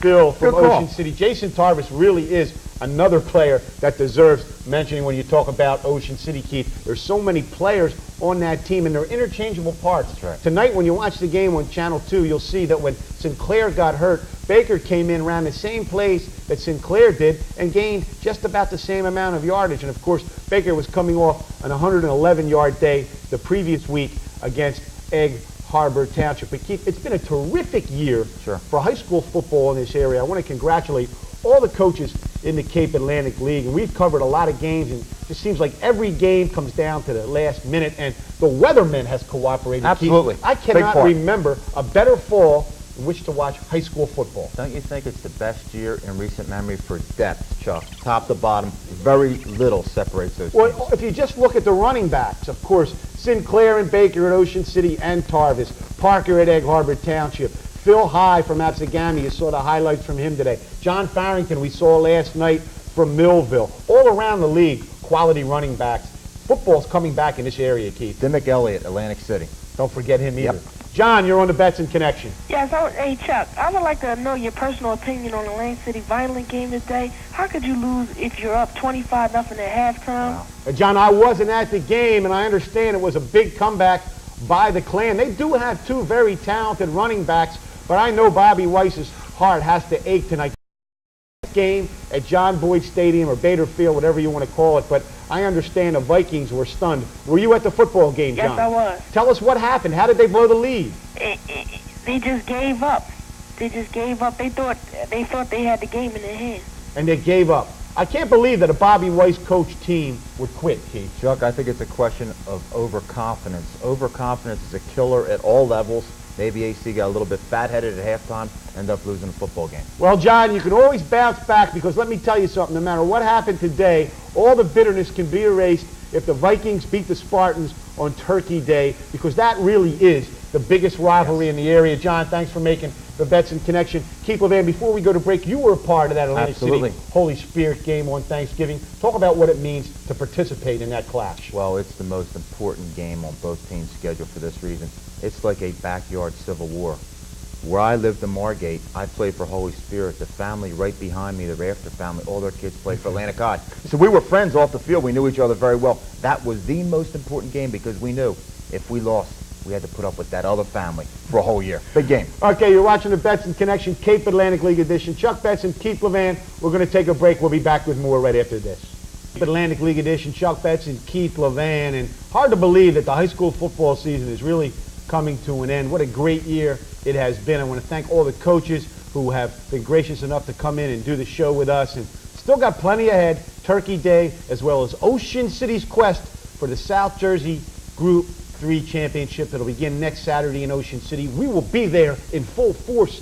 Keith Levan, everyone that's brought you high school football will be on top of that story. You know, you're talking about the weight program at Ocean City. Absolutely. I just looked at something here. When Joshua Rowe got hurt, they put in Nicholas Bailey, okay? Sophomore, 6 foot, 205 pounds. It's already a start. Nicholas Bailey played pretty well today for Joshua Rowe. I think you're right about that weight room. You must have sources over there. Strength and depth, very important. Back to the phones. Jim from Summers Point. You're on the Betson Connection. How you doing, Chuck? How you doing tonight? All right, Jimmy. Hi, Jim. Congratulations to the OC Red Raiders. 9-0 this year. If they can go undefeated this year, now, wait a minute. championship. They're only 8-0. Let's not get ahead of ourselves yet. They'd like to be 9-0 after next Saturday when they host the South Jersey Group 3 playoffs. But it is a fine team, a young team. Keith, you know, I was looking at the depth chart that Ken Williams put together for me. On the offensive line for Ocean City, the starting offensive line, they only lose 2 seniors, the center, Sean Garvey, and the tight end, Sean McDowell. Also, Joshua Rowe is a senior, so they lose 3 players, but a lot of young players. The quarterback, Stephon Davis, a junior, Kevin Sinclair, a sophomore. Jason Tarvis, only a junior. Dan Wagner's a senior. They'll lose him. Britton Busby, another player who played well, only a junior. A young team. We could be looking at a nice win streak going on here right now at Ocean City. And look at the talent returning in the Cape next year, of course. Andrew Parker will be back. Dimmick Elliott at Atlantic City. Mark Saul from Millville, who you'll see tonight. A lot of young talent, Keith, and a lot of quality talent throughout the Cape Atlantic League. A lot of Division I college football players, so no doubt. Jimmy, next Saturday you're going to be at Ocean City? I'm going to try, B. Yep. You'll be right there, won't you, James? I'm going to try. Jimmy, thanks for making the connection. Thanks, Jim. 641-1759, that's the number. As this will be our final regular season show, we will be on with Thanksgiving Day scores, and we'll be on next Saturday after Ocean City's South Jersey Group 3 playoff tilt, again, against an opponent to be named. But right now, it looks like it'll either be Woodrow Wilson or Central. And Keith, EHT had a shot. If they would have beaten Millville last night, we would have had two teams in the Group 3 playoffs. You know, Chuck, I'm not taking a shot at EHT, but I thought maybe early in the season that they were featuring Andrew Parker a little bit too much. Think they may have run Andrew a little bit too much early in the year? When you're looking at a kid about 155, 160 pounds, defenses start gearing for him. He starts taking a lot of shots. Very tough for that kid to go through an entire season. Let's go back to the phones. Jim from Smithville, you're on a Betson Connection. Is this Chuck Betson? Yes, it is. The world-famous Chuck Betson. Yes, it is. This is the world-famous singing lifeguard, Jim Crane. Jimmy, how are you? How are you, kid? Okay. Listen, I wanted to know your prediction on the Holy Spirit Atlantic High Thanksgiving game. I mean, we got to get the bets going now. I mean, you're the man. Well, I'm going to defer. Make the call, we'll make the bets. I'm going to defer to the Prince of the Gold Coast, who played in the game. Atlantic City, Holy Spirit, both teams coming off disappointing seasons. Keith, what's going to happen on Turkey Day? Well, Eddie's already mad at me, so there's no way I'm going to predict. No, Jimmy, all I'm going to say is don't diss me now. Hey, Jimmy, it's going to be a terrific football game. Forget the records of both 3 and 5. They're still pretty good football teams. Football game, Jim. I'll tell you what, Jim, I'll go out in the line. I'll say Atlantic City wins on a fourth quarter touchdown. I don't know. You're okay? a Holy Spirit kid here. I don't know. Well, you can take the Spartans. And again, they've had an up and down year. Eddie Burns has had a great year, but I just think that Bobby Weiss is going to gut it out, suck it up. They might have enough to beat him. All right? All right. Thank you, Chuck Betson. You're the man. Thanks, Jimmy from Smithville. 641-1759. Is he one of your neighbors? He's a singing lifeguard.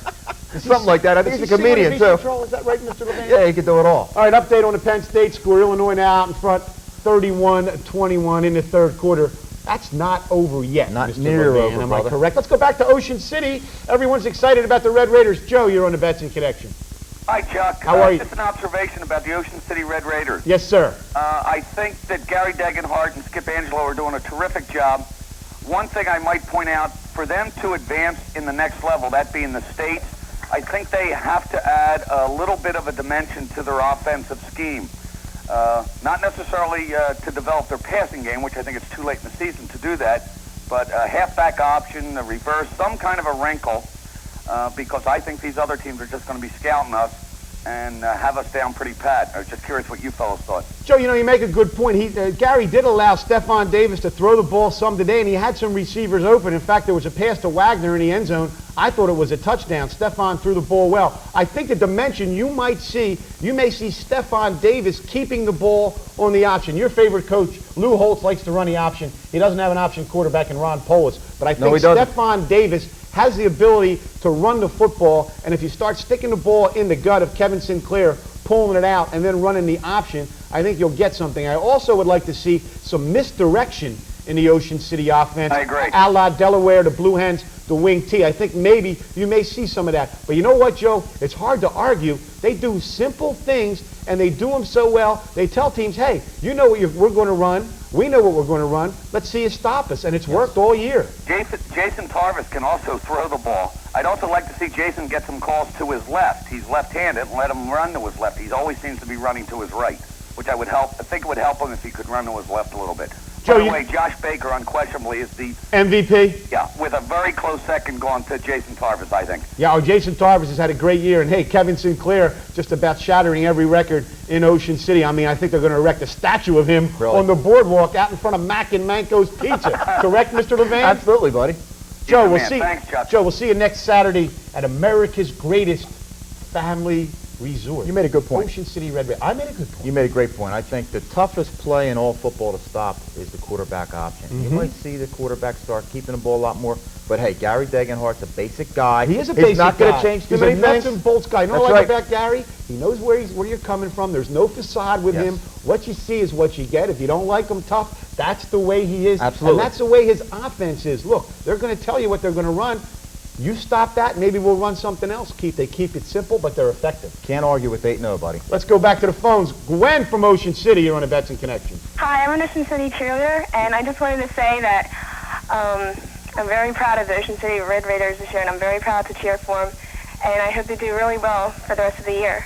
Gwen, what's the school spirit been like as the football team keeps winning in the halls, around the school? Do you really feel a sense of excitement? Yeah, I do. I think there's like a lot of kids from the high school that show up at the games, and they just like to cheer them on. And it's like, I think there's a lot of school spirit in the school. It's really good. All right, now listen, Gwen, we want you to get that crowd worked up next Saturday. We want you to work hard all week. We want some special cheers next week by the Red Raider cheerleaders. Will you do that for us? Sure. Okay, Gwen. Great Thanks call. for making the Betson Connection. We got the cheerleaders calling our show, brother. Don't you think that's so important, Chuck, that the school becomes a part of this? The teachers, the students, that's right. And you know what, Keith? You may say it sounds hokey and all this rah-rah stuff, but I'm going to tell you right now, nothing creates school spirit like a winning football team. That's right, that's and right. all teams, you know, soccer, the other sports that go on in the fall, and the reason we don't cover that is because we have maintained this show is going to be for football. But when you win, it creates a positive atmosphere in the school, and I don't care about all the critics who throw stones at high school athletics. I'm going to tell you right now, a winning football team makes a high school better. Very important, Chuck. Can't argue with that. Am I right on the mark with that, Absolutely. LeVan? You're on tonight, buddy. Let's go to Damien in Ventnor. You're on the Betson Connection. How you doing, Chuck? Okay, Dave. I'd just like to say I played for the Atlantic City High School. Damien, what happened today, big guy? You know, we came out. We tried what we could do, but you know, everybody's got their days. Mm-hmm. And today wasn't our day. But I'd just like to say and let you know that Kurt Tolan did not play quarterback today. We did have Wilbur Royal, sophomore quarterback. Is that Huff Royal's son played Wilbur Royal? Yes, sir. Yes. That I'd just like to say he did an excellent job. Demick Elliott did not play today. Interesting. Sad, but Keith Watkins did a fabulous job. And another thing is Eddie Davis didn't play. What happened to Demick Elliott? I think he sprained his ankle. Wow. And I'd just like to say everybody did a good job. Kyra Ruffin, Joel Green, and I'd just like to say if the coach is watching, Coach Bobby Weiss, I'd like to thank him for, you know, not giving up on us even though our record. And, you know, what do you say for a point spread for Holy Spirit Atlantic City? Well, let me tell you something, Dan. I know you're down tonight, but you'll get over it because you got the big Turkey Day clash, Atlantic City, Holy Spirit. There'll be a packed house over there. Keith, I like Atlantic City in the game. I'm sorry. It's going to be a great one. Yes, Dave. I'm not down. I'm just. That just makes me work harder for the next week because I'm trying to do the best I can week by week and be the best person I can be. Damien, as long as the team. You're a fine young man. You've called our show all fall. Best of luck to you and the Atlantic City Vikings. Okay, you see, thank you. there's some quality kids, and that's why we have this show, Keith. I have been so impressed with the young student athletes, even after a loss, who have called into this program and expressed congratulations to the winning team, particularly a lot of kids from Holy Spirit. Yes, they I'm talking have. about Gerard and Janito, a kid I think has a chance to go on to the next level and play, and all the fine young student athletes throughout the Cape Atlantic League that have participated in this program. And Keith, I don't care what you say, you're a better person when you participate either in any kind of group in school, whether it's the band, any extracurricular activity, makes you a well-rounded student. It does, because it forms that camaraderie with your teammates that lasts for a lifetime. Very important. And you know, Keith, from playing with that Sure. team, you created memories